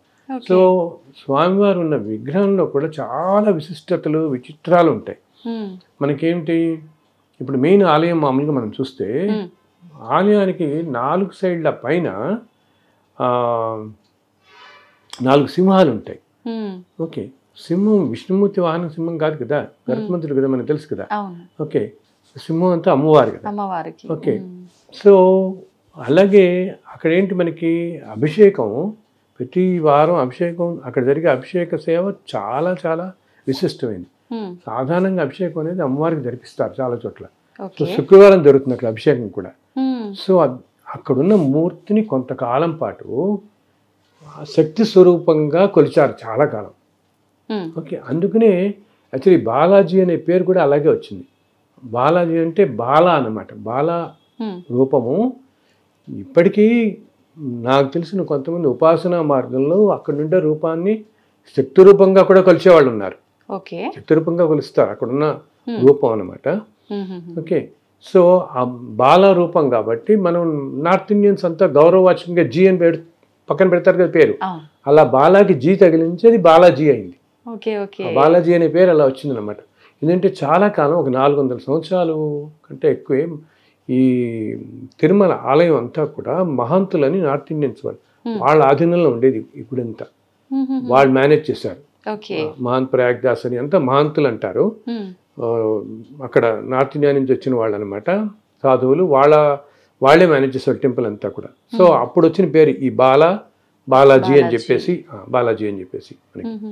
సో ఇంకొకటి ఏంటి విచిత్రం, అసలు యాక్చువల్గా ఏంటంటే అక్కడ ఉన్నది రూపం, నేను ఇందాక అన్నానే అన్నిటికంటే సృష్టి మొత్తానికి మూల కారణమైన రూపం ఏది ఉంటుందో పవర్ అంటామే శక్తి అనమాట. ఆ పరబ్రహ్మ శక్తి అక్కడ నుంచి అలా నిలబడింది మనకి. మనకేంటంటే మనం కలియుగంలో మనకి ఇన్ని పాపాలు చేస్తారు కాబట్టి మనుషులకి అది శిలారూపంలో కనిపిస్తున్నప్పటికీ ఆయన ఉన్నే మనలా శిలలాగా భ్రమింపచేస్తున్నాడు. కానీ సాక్షాత్ భగవంతుడు అలా నుంచి ఉన్నాడు అక్కడ. అయితే ఏంటి, అలా ఆ అన్నిటికంటే అతీతమైన శక్తి రూపం నుంచి అన్ని రూపాలు వచ్చినవి కదా. సో అప్పుడు ఆయన వచ్చేటప్పటికి మనకేంటి, ఏదైనా ఆలయాలన్నీ కూడా ఆలయాలు కట్టడం అంతా కూడా ఆగమ శాస్త్రం ఫాలో అవుతారు. ఆగమ శాస్త్రంలో విష్ణు ఆలయం అంటే ఇలా ఉండాలి, శివాలయం ఇలా ఉండాలి, అన్నీ ఉంటాయి ఆగమ శాస్త్రంలో. నీకు ఆలయాలు కట్టే పద్ధతి, అక్కడ జరిగే పూజా విధానాల పద్ధతి అన్నీ కూడా ఆ శాస్త్రంలో ఉంటాయి. ఓకే. కానీ విచిత్రం ఏంటంటే తిరుమల ఆలయం వీటిలన్నిటికీ అతీతంగా ఉంటుంది. అసలు మామూలుగా ఏమంటాం మనం, ఈ వాస్తు ఇది చూసినప్పుడు కొండల మీద గుట్టల మీద ఎలివేటెడ్గా ఉండాలనుకుంటాం. టెంపుల్స్ కడతారు అందరూ చాలా ఎలివేటెడ్గా. వేరే నువ్వు చూస్తే యాక్చువల్లీ తిరుమల ఆలయం చుట్టూతా కొండలు ఉంటాయి, మధ్యలో ఉంటుంది ఆలయం, కిందకు ఉంటుంది. నువ్వు ఎట్ సైడ్ నుంచి అన్నా కూడా కింద దిగి వెళ్తాం మన గుడి దగ్గరికి కదా. అండ్ ఇంకోటి ఏంటి, సాధారణంగా విష్ణు ఆలయాల్లో ఎప్పుడూ కూడా విష్ణుమూర్తి విగ్రహం వెనకాలంటే గోడకు దగ్గరగా ఉంటుంది. శివాలయాల్లో మాత్రం మధ్యలో ఉంటుంది శివలింగం, అంతే కదా. శివలింగం మధ్యలో ఉంటుంది, ఇలా ఒక స్క్వేర్ రెక్టాంగిల్ మనం ఎట్లా అనుకున్నాం ఆ మధ్యలో ఉంటుంది శివలింగం. విష్ణుమూర్తి విగ్రహం మాత్రం వెనక్కి ఉంటుంది. వేరే ఇక్కడ విగ్రహం మధ్యలో ఉంటుంది, వెనకాల ఉండదు. ఓకే. అలాగే ఈ స్వామివారి చేతులకి విగ్రహంలోనే నాగాభరణాలు ఉంటాయి, అంటే నాగపాము ఇట్లా చుట్టుకుని ఉంటుంది అనమాట. ఓకే. అండ్ 4 చేతులు ఉంటాయి. అండ్ శంఖ చక్రాలు అనేవి విగ్రహం లోపల యాక్చువల్గా స్వామితో వెలిసినవి కాదు. శంకర చక్రాలు తర్వాత రామానుజాచార్యుల టైంలో ప్రతిష్ఠింపబడతాయి అనమాట. ఓకే. ఇలా ఎన్నెన్నో విచిత్రాలు అక్కడ. అయితే ఇప్పటికీ కూడా ఏ అభిషేకాలు ఏ సమయాల్లోనూ కూడా శంఖ చక్రాలు కనపరు, వాళ్ళు ముట్టుకోరు. ఆభరణాలన్నీ సడలింపు చేయటం అంటాం, చేసినా కూడా. సో అక్కడున్న మూర్తి ఏంటంటే అసలు చాలా కాలం శక్తి రూపంలో కొంతకాలం కొలిచారు, కొంతకాలం శివుడిని కొలిచిన వాళ్ళు ఉన్నారు, కొంతకాలం ఏమో సుబ్రహ్మణ్య స్వామి అని చెప్పి కొలిసి, ఎందుకు ఎన్ని రకరకాలుగా దానికి ఎవరి కారణాలు వాళ్ళు చెప్తారు. ఇందాక చెప్పాను శక్తి రూపం చుట్టూతా ఉంటాయని, సింహాలు ఉంటాయని. అలాగే పక్కన పుష్కరిణి ఉంటుంది, పుష్కరిణి స్నానం చేస్తారు మన వాళ్ళు. ఆ పుష్కరిణి పేరే స్వామి పుష్కరిణి అంటారు. సో స్వామి అంటే కుమారస్వామి కదా, అందుకని చెప్పి ఇది సుబ్రహ్మణ్య స్వామి ఇక్కడ ఉన్నవాడు అని కొంతకాలం సుబ్రహ్మణ్య స్వామి అని చెప్పి ఆరాధించేవాడు. కానీ ఏంటంటే మనవాళ్ళు అనేది స్వామి పుష్కరిణి, స్వామి అంటే రాజు అని అర్థం. పుష్కరులన్నిటికీ కూడా రాజు అయినటువంటి పుష్కరిణి అక్కడ ఉన్నది కాబట్టి దాన్ని స్వామి పుష్కరిణి అంటున్నారు అని చెప్పి అట్లా అంటారు. ఇలా అయితే ఇప్పటికీ కూడా తమిళనాడులో ఒక శక్తి వాళ్ళు ఉంటారు కొంతమంది, వాళ్ళు ఇప్పటికీ నాకు తెలిసి అప్పుడప్పుడు సుబ్రహ్మణ్యేశ్వరుడినే కొలుస్తుంటారు ఇప్పటికీ, ఆ స్వామిని ఎలా కొలిచేవాడినారు. సో ఇలా జరుగుతూ ఏమైందంటే కొంతకాలం క్రితం యాదవ్ రాజు పరిపాలిస్తున్న రోజుల్లో అసలు సరిగా ఓ రోజు శివుడిని పూజించడం, ఓ రోజు మహావిష్ణువుని పూజించడం, ఓ రోజు శక్తిని పూజించడం, ఇట్లా ఇది సరిగా ఉండేవి కాదు. ఒక్కో రోజు ఏ పూజా విధానం వీళ్ళకి సరిగా లేక ఒకసారి పూజ చేయకుండా ఇట్లా వస్తుంటే అప్పుడు ఆ రాజు ఏం చేశారంటే అప్పుడు రామానుజాచార్యులు వారిని పిలిపిస్తే, సో రామానుజాచార్యులు వారు వచ్చి ఇక్కడ ఉన్నది విష్ణువే అని చెప్పి నిర్ధారిస్తారు. ఇంకా అప్పుడు నిర్ధారించి ఆయన ఈ పూజా విధానాలన్నీ ప్రవేశపెడతారనమాట.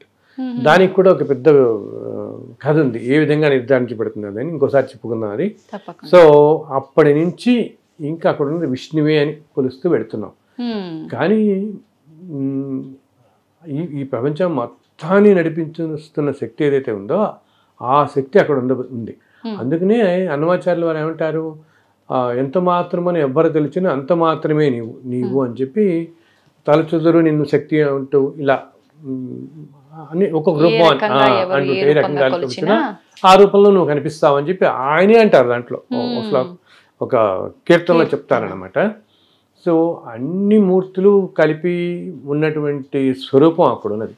ఈ సృష్టి మొత్తానికి మూల కారణమైన స్వరూపం అన్నమాట. అన్నిట్లో ఎప్పుడుదో కూడా ఎవరికి తెలియదు. ఎన్ని కోట్ల సంవత్సరాల క్రితమో వెలిసిన మూర్తి. అండ్ చాలా కాలం ఒక ఆలయం అనేది లేకుండా ఆయన అలా ఎండకి వానికి తెరుస్తూ అలా ఉన్నాడు. ఆ తర్వాత రాజులు అది రావడంతో తర్వాత నెమ్మదిగా ఆలయ నిర్మాణం వస్తూ వచ్చింది. అండ్ ఇంకా విశేషం ఏంటంటే అసలు ఆ టైంలో మొట్టమొదటి స్వామివారు ఒక్కడే, ఇంక ఏ ఆలయాలు లేవు. తర్వాత చూస్తున్నామన్నీ తర్వాత వచ్చినవి. మనకి లోపల పెడితే యోగ నరసింహ స్వామి ఉంటారు, ఇవన్నీ తర్వాత వచ్చినవి అనమాట.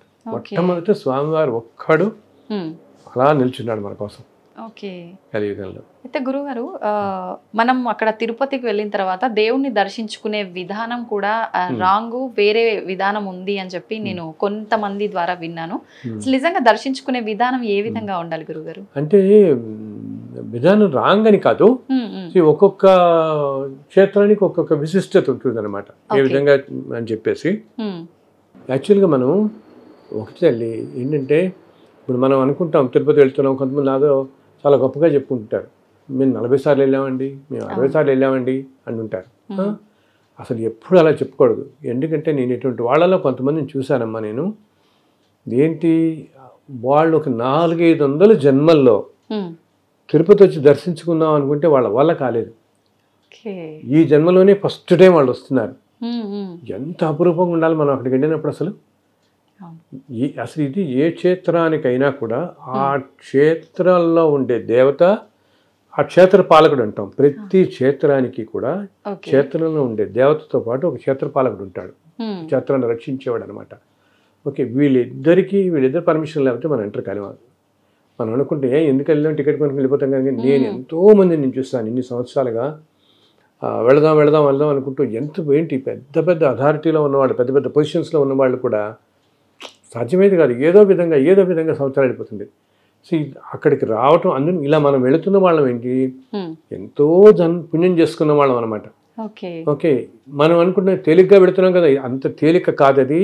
అక్కడ అడుగు పెట్టాలంటే ఒకటేమో వెంకటేశ్వర స్వామి వారి పిలుపు ఉండాలి, ఇంకోటి ఏమిటి, ఈ క్షేత్ర పాలకుడు, ఈ క్షేత్రానికి తిరుమల క్షేత్రానికి పాలకుడు ఎవరో తెలుసా, శివుడు. మన వాళ్ళందరూ అంటారు అసలు శివకేశవులకి భేదం లేదంటే ఇక్కడే అనమాట. ఇంత క్షేత్రానికి పరమేశ్వరుడే క్షేత్రపాలకుడు శివుడు దీనికి. సో వాళ్ళిద్దరు పర్మిషన్ కనుక మనకి లేకపోతే మనం అడుగు పెట్టలేం ఆ క్షేత్రంలోకి. సో అటువంటి క్షేత్రానికి మనం ఎప్పుడైతే వెళుతున్నామో దర్శనానికి, ఇంత అదృష్టంగా భావించి అక్కడ అట్లీస్ట్ ఆ కొండ మీద ఉన్నంత కాలమైనా మనం వేరే ఆలోచనలు రాలేకుండా, ఇప్పుడు అక్కడికి వెళ్ళిన తర్వాత ఏదో పాలిటిక్స్ గురించి మాట్లాడతారు, ఈ వ్యవహారిక విషయాలు ఇవన్నీ నీకు ఉండే అక్కడ ఒక్కరోజు అంటే, మనం బతికే 60-70 సంవత్సరాల్లో ఒక్కరోజు అనేది ఎంత తక్కువ టైం తల్లి. ఆ టైంలో నా స్వామి దర్శనం అంతే. అండ్ ఆ కొండ ఏంటి సామాన్యమైంది కాదు. ఇన్ని సంవత్సరాలుగా ఎంతోమంది దేవతలు, ఎంతోమంది మహర్షులు నడిచిన ప్రదేశం. మనం అలిపిరి నుంచి నడిచెక్కుతాము, ఆరిపోని కొండ మీద ఎక్కేసి, మామూలుగా బస్సులో వెళ్ళినా కొండ మీద ఎక్కామని కొండ మీద తిరుగుతుంటాం కదా, తిరుగుతుంటే తిరిగిన ప్రదేశం నేల భూమి అదే, ఇన్ని కోట్ల సంవత్సరాలు అవని భూమి అదే కదా.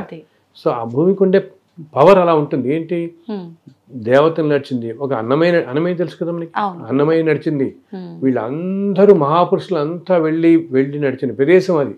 సో ఆ ప్రదేశానికే చాలా పవర్ ఉంటుంది.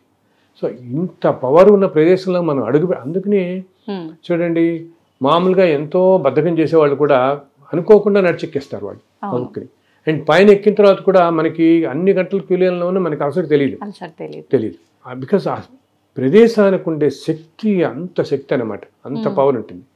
సో అటువంటి క్షేత్రంలో మనం ఉన్నప్పుడు నుంచి ఎప్పుడూ భగవంతుడి దగ్గరికి వచ్చామో అదే ఆలోచనలోనే పెట్టుకోవాలి, వేరే ఆలోచనలో పెట్టుకోకుండా. అండ్ తిరుమలలో ఏంటంటే ఒక సాంప్రదాయం వస్తుంది, ఏమిటంటే మొట్టమొదట స్వామి పుష్కరిణిలో స్నానం చేయాలి. ఓకే. పుష్కరిణిలో స్నానం చేసి వరాహస్వామిని దర్శించుకొని, ఎదురుకుండా వరాహస్వామి ఆలయం ఉంటుంది, వరాహస్వామిని దర్శించిన తర్వాత స్వామివారిని దర్శించుకోవాలి. ఇది యాక్చువల్ సాంప్రదాయం అనమాట. ఈ 3 ఇలా చేయాలి. ఇలా చేస్తే ఆ యాత్ర మనకి అక్కడితో సఫలీకృతం అయినట్టు. అలాగే కొండ మీద ఎంత పవర్ఫుల్, ఇప్పుడు నీకు అంతగా పుష్కరిణిలో స్నానం చేసేంత టైము ఓపిక లేదని కనీసం వెళ్ళి 4 నీళ్ళని చల్లుకోండి. ఎందుకంటే తల్లి, ఆ పుష్కరిణిలో ప్రతి సంవత్సరం ఒకరోజు 3 తీర్థాలు, ఈ ప్రపంచంలో ఉన్న అన్ని తీర్థాలు, అన్ని నదులు, అన్ని సముద్రాలు అన్నీ కూడా ఒకరోజు వచ్చి ఆ పుష్కరంలో కలుస్తాయి మొత్తం అన్నమాట. ఎందుకు కలుస్తాయి తెలుసా? ఈ నదులు, క్షేత్రాలు వీటిలన్నిటిలో ఎంతోమంది వాళ్ళ పాపాలు పోగొట్టుకోవడానికి వెళ్ళి స్నానాలు చేస్తారు కదా. సో ఈ పాపాలన్నిటి మలినం అయి ఉంటాయి నదుల్లో, వీటిల్లో. ఈ మలినం తొలగడం కోసం అవన్నీ వచ్చి ఒక రోజున దీంట్లో కలుస్తాయి ఒకరోజు.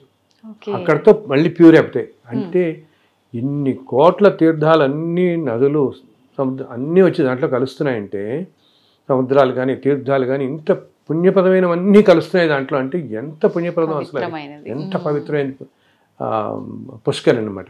అందుకని పాతకాలంలో అందరూ పుష్కరిణిలో స్నానం చేసేవాళ్ళు. ఇప్పుడేంటి హడావిడి స్పీడ్ అయిపోయి వెళ్ళిపోతున్నారు. కనీసం మీకు ఏమాత్రం వీలున్నా పుష్కరిణిలో స్నానం చేసి చక్కగా అసలు సర్వ రోగాలను పోతాయి తల్లి. అంత పవిత్రమైన నీరు అనమాట. అంతేకాకుండా ఇంకోటి ఏంటంటే, వైకుంఠంలో విరజా నది అని ప్రవహిస్తూ ఉంటుంది. వైకుంఠంలో మాత్రమే, భూమి మీద ఉండదు.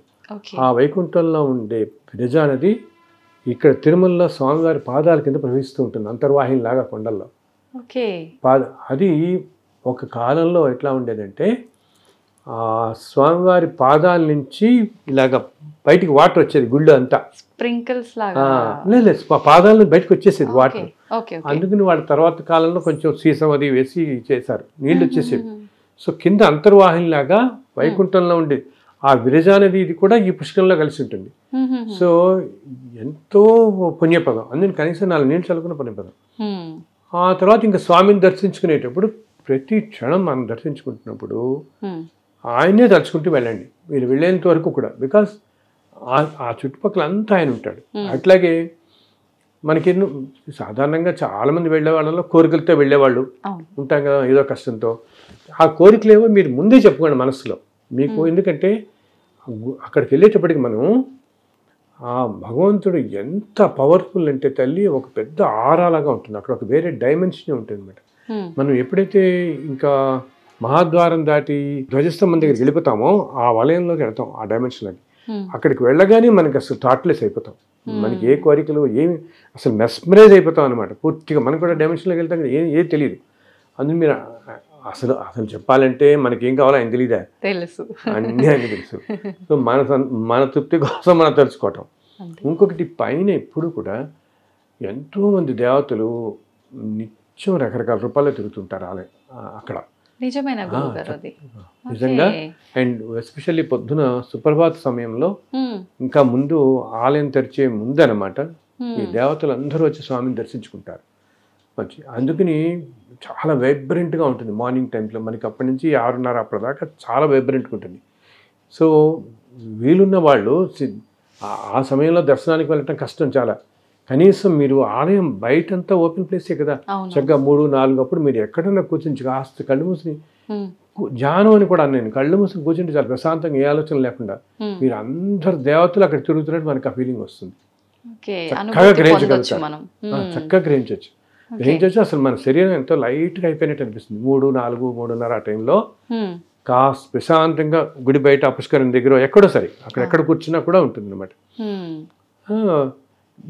అంతేకాకుండా అసలు ఇంకా ప్రశాంతంగా కూర్చోగలిగితే ఆ టైంలో 2:30-3 ఆ టైంలో సుప్రభాతం చదువుతారు కదా, అది ఆ టైంలో యాక్చువల్గా అక్కడ ఎప్పుడు కూడా ఓంకారం ప్రతిధ్వనిస్తూ ఉంటుంది ఆ కొండల్లో. నిత్యం ఓం అని మనకి తెలియదు అసలు, అది మామూలుగా వినపడదు అనమాట. మనం కనుక కొంచెం ధ్యానంలో వెళితే, ధ్యానం అంటే మన వాళ్ళందరూ ఏదో కంగారు పెడిపోతారు. ధ్యానం అంటే దానికి ఏదో ప్రాక్టీస్ చేయాలి, 2 గంటలు ముక్కు మూసుకు కూర్చోవాలి, ఏం అక్కలేదు. ధ్యానం అంటే థాట్లెస్నెస్ అనమాట. నీకు వేరే ఆలోచన రానియకుండా ప్రశాంతంగా ఉన్నామంటే అదే ధ్యానం చేసుకోవటం. ఓకే. వేరే వేరే ఈ లౌకికపరమైన ఆలోచన లేకుండా మనసును ప్రశాంతంగా పెట్టుకుంటే అదే ధ్యానం. అప్పుడు ఒక 10 నిమిషాలు ప్రశాంతంగా పెట్టుకుంటే అప్పుడు ఆ నెక్స్ట్ డైమెన్షన్లో ఉండేవన్నీ మనకు కనపడతాయి. యాక్చువల్గా భగవంతుడు ఏంటంటే తల్లి, మన వాళ్ళు అంటారే ఏదో లోకంలో ఉంటాడు దేవుడు మనకు కనపడని. ఆ లోకం అనేది మనం లోకం అంటే అదొక డైమెన్షన్ అనమాట. అది మన పక్కనే ఉంటుంది. ఇప్పుడు మనం ఇలా ఉన్నామా, ఆ డైమెన్షన్ పక్కన ఉంటుంది. మనం ఏంటంటే దాంట్లోకి ఎంటర్ కాలేం మనం. ఓకే, ఆ డైమెన్షన్లోకి ఇలా ఈ శరీరంతో ఇలా ఎంటర్ కాలేం మనం. బట్ మనకు అనుభూతి చెందుతుంది. అందుకని నువ్వు చూడు, కొన్ని ప్రదేశాలకు వెళ్ళినప్పుడు ఇప్పుడు శ్రీశైలము, ఓకే, ఒక కంచి కానీ కాశీ కానీ అటువంటి చోట్ల దేవతలే ఉంటారు కాబట్టి ఆ డైమెన్షన్లోకి మామూలు వాళ్ళు ఎంటర్ అయినా ఒక విధమైన హ్యాపీనెస్ ఫీల్ అవుతాం. హాయి ఫీల్ మనకు తెలియకుండానే తేలిగ్గా అనిపిస్తుంది, సంతోషంగా అనిపిస్తుంది. అండ్ అక్కడి నుంచి కొంత రాబుద్ధి కాదు మనసుకి, మనం చెప్పలేము ఎందుకు రాబుద్ధి కాదు, బట్ ఆ సంతోషం ఫీల్ అవుతాం. Because we step in to that dimension for a while మామూలుగా. అండ్ మనం కనుక ప్యూర్ హార్టెడ్ అయ్యి మంచితనం మంచి సంకల్పంతో ఉండేవాళ్ళైతే ఆ డైమెన్షన్లో ఇంకా బాగా తెలుస్తుంది మనకి ఆ ఫీల్ బాగా అనమాట. సో అందుకే నేను అందరితో మన వాళ్ళతో చెప్తాను, తిరుమల వెళ్ళినప్పుడు మీరు ఉన్నంతసేపు కూడా ఆ కాసేపు వేరే ఆలోచన పక్కన పెట్టేయండి, ఏమి వద్దు, భగవంతున్నే స్మరిస్తూ ఉండండి. మీకు తెలిసిన ఏ నామం అయినా సరే సింపుల్గా ఏదో ఓం నమో నారాయణ, ఓం నమో వెంకటేశాయనో, అలా ఆయన రూపాన్ని ఇవన్నీ కుదరవా ఆయన రూపం అలా తలుచుకుంటూ ఉండండి దర్శించుకున్నంత వరకు. ఆ ఉన్న ఒక్కరోజు అప్పుడప్పుడు కూడా భగవంతునికి సంబంధించి ఏమైనా మాట్లాడుకుంటూ ఉండండి. బికాజ్ మనం మాట్లాడే ప్రతిదీ మన చుట్టుపక్కల వాళ్ళని ఏ దేవతో కూర్చోవచ్చు. ఇప్పుడు పక్కన మనం వచ్చి ఏ తమిళనాడు భక్తుడో ఏ మహారాష్ట్ర భక్తుడో కూర్చుంటాడు, మనం అనుకుంటే ఈయన తమిళనాడు భక్తుడు అనుకుంటామా, ఆయన నిజంగా ఏ ఇంద్రుడో ఉండొచ్చు, ఏ చంద్రుడో ఉండొచ్చు. నవగ్రహాలు, అందరు దేవతలు, అష్టదిక్పాలకులు అక్కడ నిత్యం అనేక రూపాల్లో సంచరిస్తారు తల్లి. నేను ప్రత్యక్షంగా అనుభవించాను ఎన్నోసార్లు.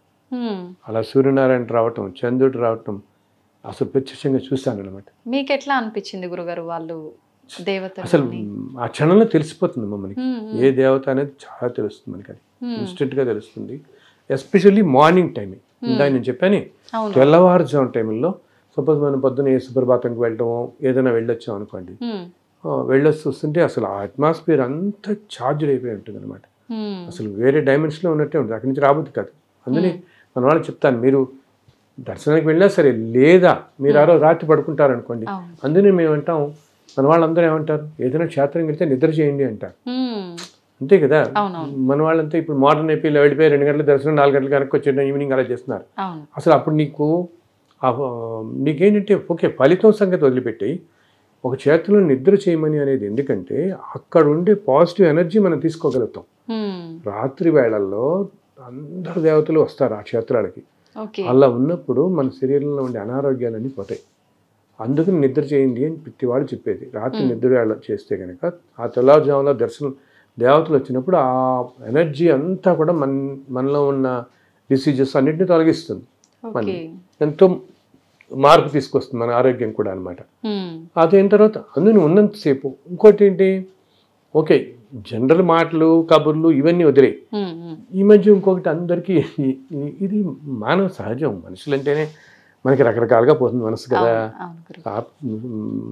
అతి సామాన్యమైన వాళ్ళం మనం అందరం.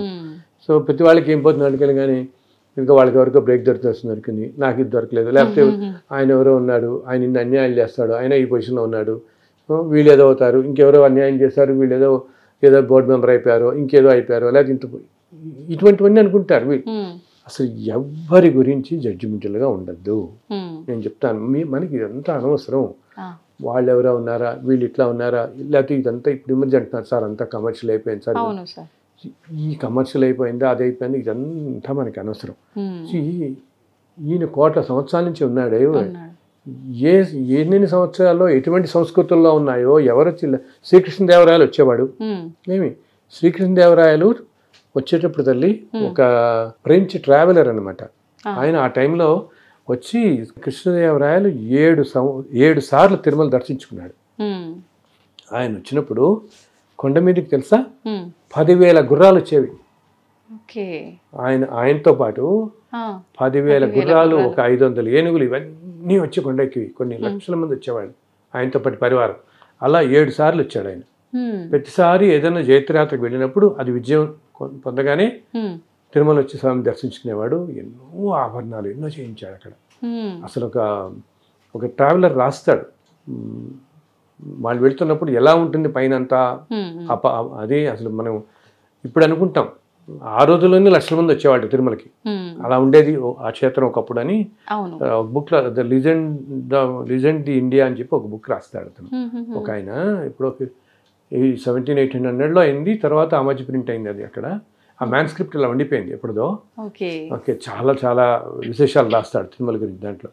సో నేను చెప్తున్నానంటే ఇది కాలక్రమంలో రకరకాలు వస్తాయి. ఇప్పుడు ఇందాకేం చెప్పాను, అసలు 400-500 సంవత్సరం మధ్యలో కొంతకాలం రోజుకు 100 మంది వెళ్ళేవాళ్ళు అంతే అసలు తిరుమల ఆలయంకి. బికాజ్ అంత అడవి కదా, అప్పుడు తిరుపతి లేదు, ఇవి ఏమీ లేవు ఇవన్నీ కూడా.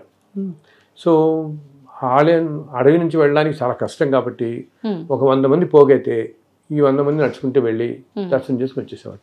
అర్చకులు కూడా ఏమిటి, పొద్దున 9 అలా వెళ్ళి సుప్రభాతం చేసి ఆలయాలు తెరిచి మళ్ళీ 4 గంటల కింద దిగిపోయేవాళ్ళు. చాలా కాలం క్రితం అలాగే జరిగేది.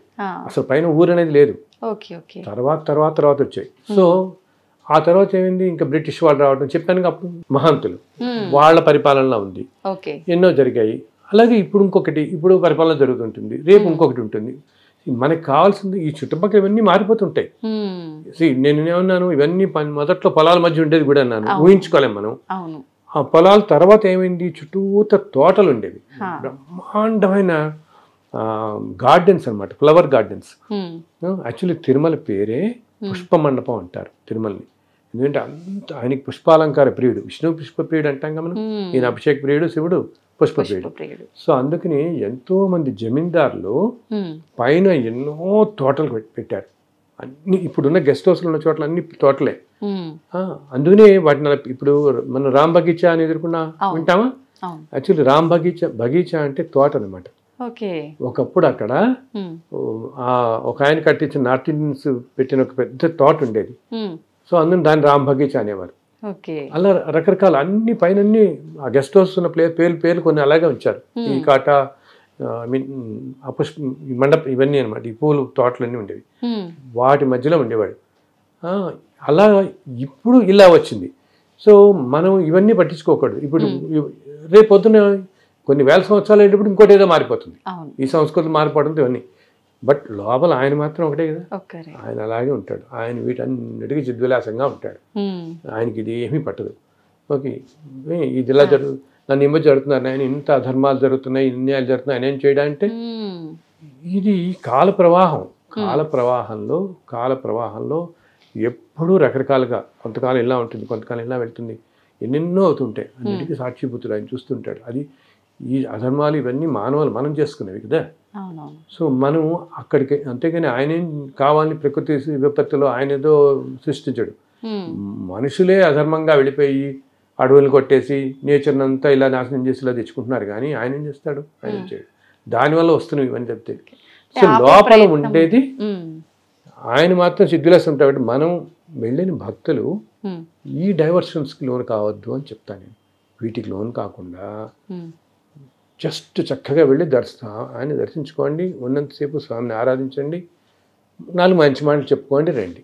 ఇవేమి ఈ చుట్టుపక్కల పరిస్థితుల గురించి ఆలోచించండి. బికాస్ అక్కడ ఇప్పుడు ఎవరికి తెలుసు మళ్ళీ అసలు ఈ జన్మలో రాగలుగుతామో లేదో, ఈ జన్మ వదిలే ఇంకో 100 జన్మ దాకా అడలేమో మనం. ఇప్పుడు వచ్చే జన్మలో మనం ఇప్పుడు ఈ జన్మలో పుట్టాం, వచ్చే జన్మలో ఏ పాకిస్తాన్లోనూ పుట్టచ్చు, ఏ ఫ్రెంచ్లోనూ పుట్టచ్చు, ఏ ఫ్రెంచ్ దంపతులు ఏ అమెరికన్స్ పుట్టచ్చు, ఏ రష్యాలో పుట్టచ్చు. ఇవన్నీ కాకుండా ఏదో అమెజాన్ ఫారెస్ట్లో ఎక్కడ పుట్టచ్చు. ఏ జాతిలో అసలు వైల్డ్ లైఫ్లోకి వెళ్ళిపోతామో, ఎక్కడికి వెళ్తామో, నెక్స్ట్ లైఫ్లో ఎక్కడికి వెళ్తామో అనేది తెలియదు. సో మళ్ళీ నువ్వు ఈ తిరుమలని కొన్ని 100 జన్మల దాకా నువ్వు ఇటు రాలేకపోవచ్చు. ఎంత ప్రెషియస్ మరి అది కదా ఆ టైం. అది మన వాళ్ళకి తెలుసు చాలా పవర్ ఉంది ఇదంతా. ఇది కూడా ఉంటే ఇంకా బాగా గ్రహించగలుగుతారు, ఆ శక్తిని ఇంకా బాగా గ్రహించగలుగుతారు. అట్లాగే కొండ మీద ఉన్నప్పుడు సూర్య నమస్కారం పెట్టుకోవడం అంటే చాలా మంచిది. సూర్యుడికి ఒక్కసారి వీలుంటే సూర్యుడు ఉన్న సేపు తిరిగి ఒక్క నమస్కారం. ఎందుకంటే సూర్యనారాయణ అంటే స్వామివారే కదా, సూర్యనారాయణమూర్తి. సో తిరుమల కొండ మీద సూర్యుని కనుక ఆరాధిస్తే ఎటువంటి అనారోగ్యాలైనా తొలగిపోతాయి అన్నమాట. ఎందుకంటే వాళ్ళు రథసప్తమి చాలా బాగా చేస్తారు అక్కడ. ఇక ప్రతి సంవత్సరం ఓకే. రథసప్తమి రోజున ఉదయం నుంచి మామూలు బ్రహ్మోత్సవాల రోజు వాహనాల సేవలు ఉంటాయి కదా, అలా ఆ రోజు పొద్దు నుంచి ఉదయం దాకా అన్ని వాహనాలు మళ్ళీ పెడతాయి. ఒకే రోజు అన్ని వాహనాలు చూడొచ్చు మనం. రథసప్తమి రోజు కొండ మీద ఉంటే పొద్దున 6 గంటలకి సూర్యప్రభ వాహనంతో స్టార్ట్ చేసి సాయంత్రం దాకా అన్ని 7 వాహనాలు మనం చూడగలుగుతాం. ఓకే. బ్రహ్మోత్సవాలు చేసే వాహనాలు. ఎందుకంటే సూర్యనారాయణుడు ప్రత్యక్ష దైవం కదా. సో కొండ మీద ఉన్నప్పుడు మన వాళ్ళందరికీ నేను చెప్పేది ఏంటంటే ఒక్కసారి సూర్యుడికి నమస్కారం పెట్టుకోండి. అది చాలా మనకి అనారోగ్యాల నుంచి బయటపడేస్తుంది. ఇంత మహత్యం ఎందుకు గురువు గారు? అంటే వెంకటేశ్వర స్వామికి కానీ ఆ స్థలానికి కానీ అక్కడ ఇందాక చెప్పాను చూడు, ఈ సృష్టి మొత్తానికి కారణభూతమైనటువంటి పరబ్రహ్మ స్వరూపమే ఉంది అక్కడ. అండ్ ఆయన ఇప్పుడు మామూలుగా ఆలయాలు ఏంటి, కొన్ని స్వయం వ్యక్తం అంటాం, అంటే భగవంతుడే వెలియటం. కొన్ని ఆలయాలు ఏంటంటే మహర్షుల చేత ప్రతిష్ఠింపబడేవి, కొన్ని ఏమో సిద్ధుల చేత యోగుల చేత ప్రతిష్ఠింపబడేవి. ఇప్పుడు మనం అంటుంటాం చూడు, ఇది అగస్త్యుడు ప్రతిష్ఠించాడు, ఇది భరద్వాజ్ ప్రతిష్ఠించాడు అని చెప్పుకుంటుంటాం ఏదైనా గుళ్ళకి వెళ్తే ఊళ్ళల్లో మనం కొన్ని చోట్ల. అలాగా కొన్ని సిద్ధులు యోగులు, కొన్ని ఆ స్వామీజీ ప్రతిష్ఠించారు, ఈ స్వామి ఇలా చెప్తుంటాం. కొన్ని ఈ మిగతావి మానవ ప్రతిష్టాలు, అంటే మానవులు మనం కట్టించేవి, వీళ్ళు చేసేవి. సో వీటిలన్నిటికంటే సుప్రీం ఏంటి, స్వయం వ్యక్తం, అంటే భగవంతుడే స్వయంగా మనం కోటం వేలవటం అనమాట. సో ఇలా తిరుమలలో ఉన్నది అలా సాక్షాత్తు ఆయనతో ఆయన వెలిసింది. ఆయనే మనని కలియుగంలో ఈ కష్టాల నుంచి కాపాడడం కోసం ఆయన తీసుకున్న ఇదనమాట. అందుకని అంత పవర్ఫుల్ ప్లేస్ అది. సాక్షాత్తు భగవంతుడే వైకుంఠం నుంచి వచ్చి నిలబడిన ప్రదేశం కాబట్టి. ఇంకొకటి ఏమిటి, అలాగే ఈ వెంకటాద్రి అని మనం కొండ ఎక్కుతున్నాం కదా, ఈ వెంకటాద్రి అంతా కూడా శేషాచలం కూడా అంటాం. అది యాక్చువల్లీ అంతా ఆదిశేషుడే. ఆదిశేషుడే పర్వత రూపంలో అలా ఉంటాడు మొత్తం. ఎందుకంటే పైన స్వామివారు ఉన్నారు కాబట్టి పర్వత రూపంలో ఉంటాడు. అలాగే ఆ స్వామి పుష్కరిణి అంతా కూడా వైకుంఠంలో ఉండే ఆ పుష్కరిణి ఇక్కడ వస్తుంది. స్వామి వచ్చాడు కదా, అది కూడా వస్తుంది అనమాట. ఆ పుష్కరిణి కూడా ఇంత పవిత్రమైన ప్రదేశాలు ఉన్నాయి కాబట్టి అంత పవర్ ఆ స్థలానికి. అండ్ ఇంకోటి చెప్పానుగా, ఇన్ని కోట్ల సంవత్సరాలుగా ఇన్ని దేవతలు. అంతేకాదు, అసలు మనం అనుకుంటాం రాములు వారు కూడా సాక్షాత్తు వెళుతూ రామచంద్ర వాళ్ళు కూడా వస్తారు ఇక్కడికి, తిరుమల కొండకు వస్తారు. ఇలా ఎందరో దేవతలు అన్నమాట వచ్చిన ప్రదేశం కాబట్టి ఇన్ని కోట్ల సంవత్సరాలుగా. ఇంకోటి ఏంటి, నిత్యం ఇన్ని వేల సంవత్సరాలుగా ఎన్ని ఆరాధనలు అవుతున్నాయి అక్కడ, ఉదయం నుంచి రాత్రి దాకా అవుతున్నాయి. అండ్ సంవత్సరం పొడుగున ఒక 300-400 రకరకాల ఉత్సవాలు జరుగుతూనే ఉంటాయి. నిత్యోత్సవ అంటారు వాళ్ళు, వారోత్సవ, పక్షోత్సవ, మాసోత్సవ అని చెప్తారు, సంవత్సరోత్సవం అని అన్ని రకాల ఉత్సవాలు అవుతుంటాయి. 400 ఉత్సవాలు ఎన్నో ఉంటారు వాళ్ళు. ఇన్ని ఉత్సవాలు జరుగుతూ ప్రతిరోజు శ్రీసూక్తం, పురుషోక్తం అన్ని విధాలుగా పూజింపబడుతుంటే ఆ క్షేత్రానికి ఎంత పవర్ ఉంటుంది, వైబ్రేషన్. అండ్ సాక్షాత్తు భగవంతుడే ఉన్నది అక్కడ ఉన్నది. సో దానివల్ల అంత శక్తి ఉంటుంది అనమాట అక్కడ. అందుకనే మనకి అక్కడి నుంచి రాబుద్ది కాదు. ఎందుకంటే మనం ఇప్పుడు మనందరికీ తండ్రి ఎవరు, శ్రీమన్నారాయణుడు. అంతేగా భగవంతుడు ఆయన నుంచే ఈ మానవకట అంతా కదా పుట్టింది. సో మనకి ఆయన మీద మరి అంత సుప్రీం పవర్ మీద మనకి ఎప్పుడు ప్రేమ ఉంటుంది కదా. మన తండ్రి యజమాని అన్నీ ఆయనే కదా. అందులో అడిగితే రాబుద్ది కాదు కాసేపు దర్శనానికైనా. కానీ మనం ఒక్క స్ప్లిట్ సెకండ్ దర్శనం కలిగినా అక్కడ మనం చూసుకోవాల్సింది ఏంటంటే మనకి ఆయన కనపడ్డా కాదా అన్నది, ఆయన మనని చూసాడా లేదనేది ఇంపార్టెంట్. ఆ సెకండ్లో ఆయన మనని చూస్తున్నాడా. ఇంకొకటి, ఆయన ఆలయంలోనే కాదు, ఆలయం బయట అంతా తిరుగుతూనే ఉంటాడు చక్కగా రోజు. భక్తులు ఆయనకి ఎంతో సంతోషం అంట. ఏంటి, భక్తులు అందరూ రకరకాల కథలు చెప్పుకుంటూ వాళ్ళ ఎక్స్పీరియన్స్ చెప్పుకుంటుంటారు కదా.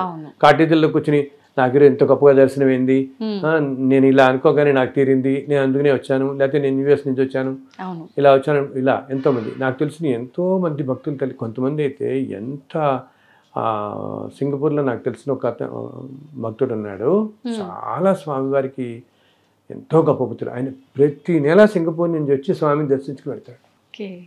వినోద్ అని చెప్పి చాలా భక్తుడు అనమాట.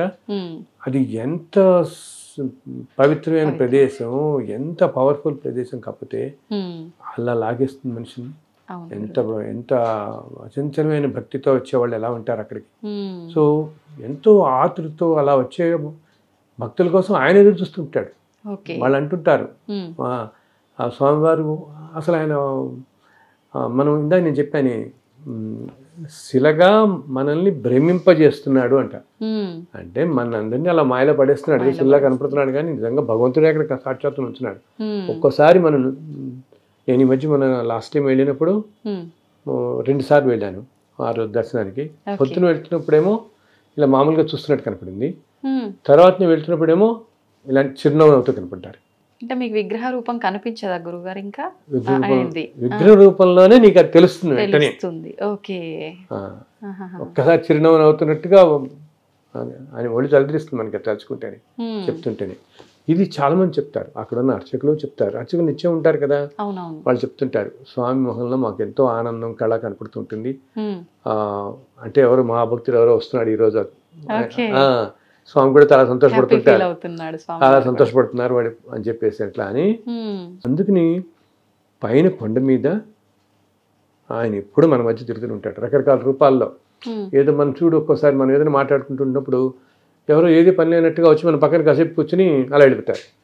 ఓకే, మనం అలాగే ఏదో ఏ టీ కాఫీ తాగడానికి ఏదో చెట్టు కిందకి వెళ్ళి తాగుతుంటామా, ఎవరో వచ్చి మనం ఏదో మన ఫ్రెండ్స్తో చెప్పుకుంటుంటాం, ఇందాక దర్శనం అయింది, అయితే రేపు పొద్దున్న దర్శనం ఉంది, నేను 4 ఏళ్ల క్రితం ఇలా వచ్చాను, నాకు ఇంత అద్భుతం, ఇవన్నీ జరుగుతుంటే ఇటువంటివన్నీ ఎవరో ఒక కాళ్ళు వచ్చి ఆయన కూడా టీ తాగి వెళ్ళిపోతుంటాడు, మనతో మాట్లాడి ఏదో చిరునవ్వునే వెళ్ళిపోతాడు. అతనేంటి సాక్షాత్తు స్వామివారే. ఆయనకి చాలా ఇష్టం అనమాట భగవంతుడి గురించి చెప్పుకుంటున్నా లీలలు వింటుంటే. ఏంటి వీళ్ళందరూ అంత మార్గంలో ఉన్నారు కదా, మరి అంత భక్తి మార్గంలో ఇలా ఉన్నారు మైమరిచి. ఎవరైతే అంత ప్యూర్ హార్ట్స్తో ఉంటారో, మనస్సుతో, వాళ్ళ దగ్గర ఆయన అంటాడు కదా, నా లీలలు కానీ నా ఇది కానీ ఎక్కడ ఉంటాయో నేను అక్కడ ఉంటారు, కూర్చుని ఉంటాడు, అక్కడే టెస్ట్ వచ్చి కూర్చుంటాడు. గాత్రం ఎవరైతే పాడుతుంటారో కీర్తనలు ఇవన్నీ, అలాగే ఆయన విశేషాలు చెప్పుకున్నప్పుడు కూడా కూర్చుంటాడు. అందుకని ఆ ప్లేస్ అంత పవర్ఫుల్ అయింది. ఎందుకు ఇందాక అన్నావే, ఇంత శక్తివంతమయ్యి మనకి వెళ్ళటానికి ఇంత కష్టమైనా వెళ్ళిన తర్వాత ఒక్క స్ప్లిట్ సెకండ్ దర్శనం మనకు వచ్చేది, కానీ మళ్ళీ లాగేస్తుంటది కదా, మళ్ళీ వెళ్ళాలి, మళ్ళీ వచ్చినప్పటి నుంచి మళ్ళీ ఎప్పుడు వెళదామా. అండ్ ఇంకొకటి, మన సంకల్పం గట్టిగా ఉంటే తల్లి ఆయన ఏదో ఏర్పాటు చేసేస్తాడు. నేను చాలాసార్లు చూస్తున్నాను, వెళ్ళాలి ఇలా అనుకున్న వాళ్ళకి గబుక్కుని ఆ పక్కింటి వాళ్ళు రమ్మటం, ఎవరో తెలిసిన వాళ్ళు రమ్మటం, నేను కూడా తీసుకెళ్తాం 10 మాతో పాటు, గబుక్కుని అది జరిగిపోతుంది. మన సంకల్పం లేకుండా వెళదాలే పర్వాలేదు అనుకున్న వాళ్ళకి ఇది ఒకటి జరగదు. అది మాత్రం మనం ఎప్పుడూ తక్కువ చేయకూడదు అక్కడ. బికాస్ ప్రతి అక్షరం నిజమనే, ప్రతి మనం మాట్లాడే ప్రతి మాట చక్కగా వింటూనే వింటున్నాడు, అన్నీ వింటుంటాడు చక్కగా అని చెప్పని. ఇందాక సర్వవ్యాప్తి నారాయణుడు అని అంటారు, మొత్తం వ్యాపించి ఉన్నవాడు. గురుగారు, మీకు ఇప్పటికీ భగవంతుడు దర్శనం కలుగుతూ ఉంటుందా?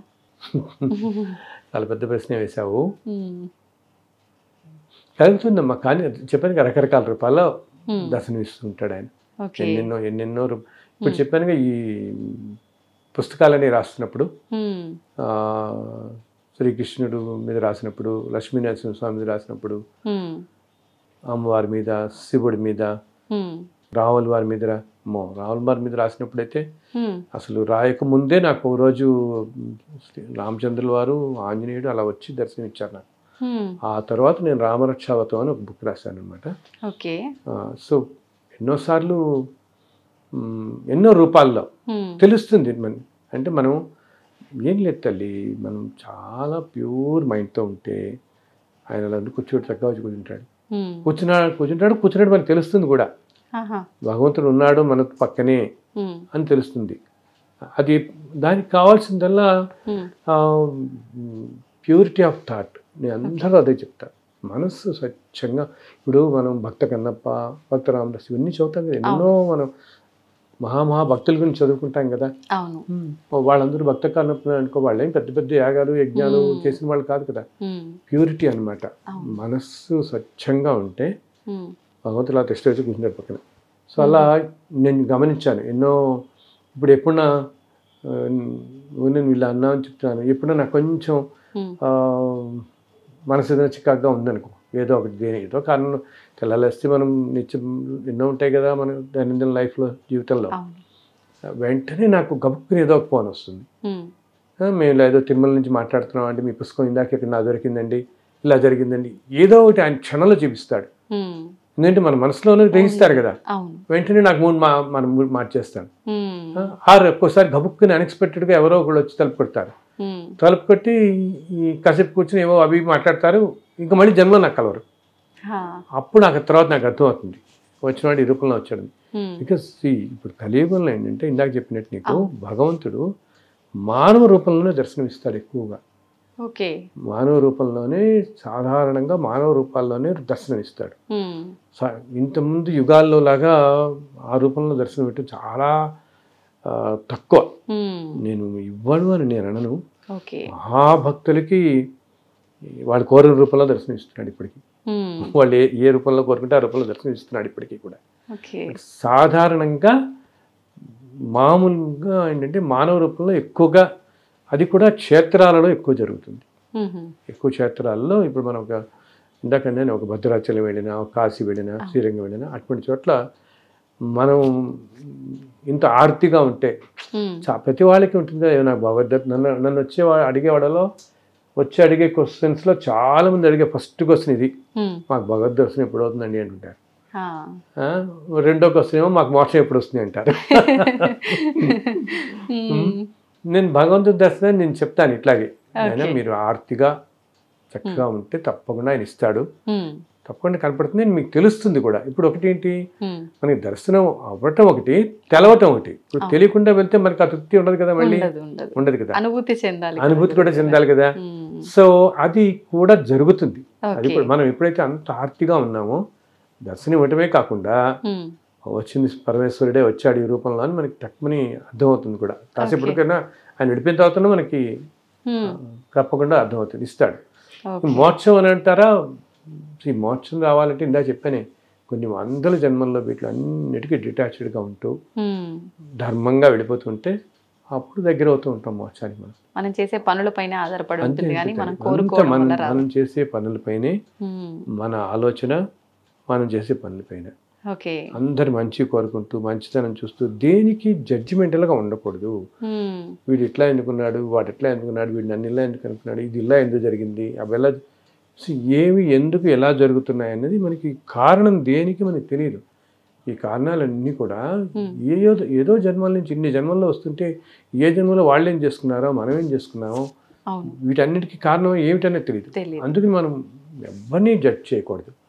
అసలు ఏం మనకి ఏదైనా కష్టం అని కలిగినా ఏమో మన జన్మ మనం ఏదో చేసుకున్నదని మనకు కష్టం కలిగింది అనుకోవటం, నాయన ఇది తట్టుకునే శక్తి అంటాం వాడిని.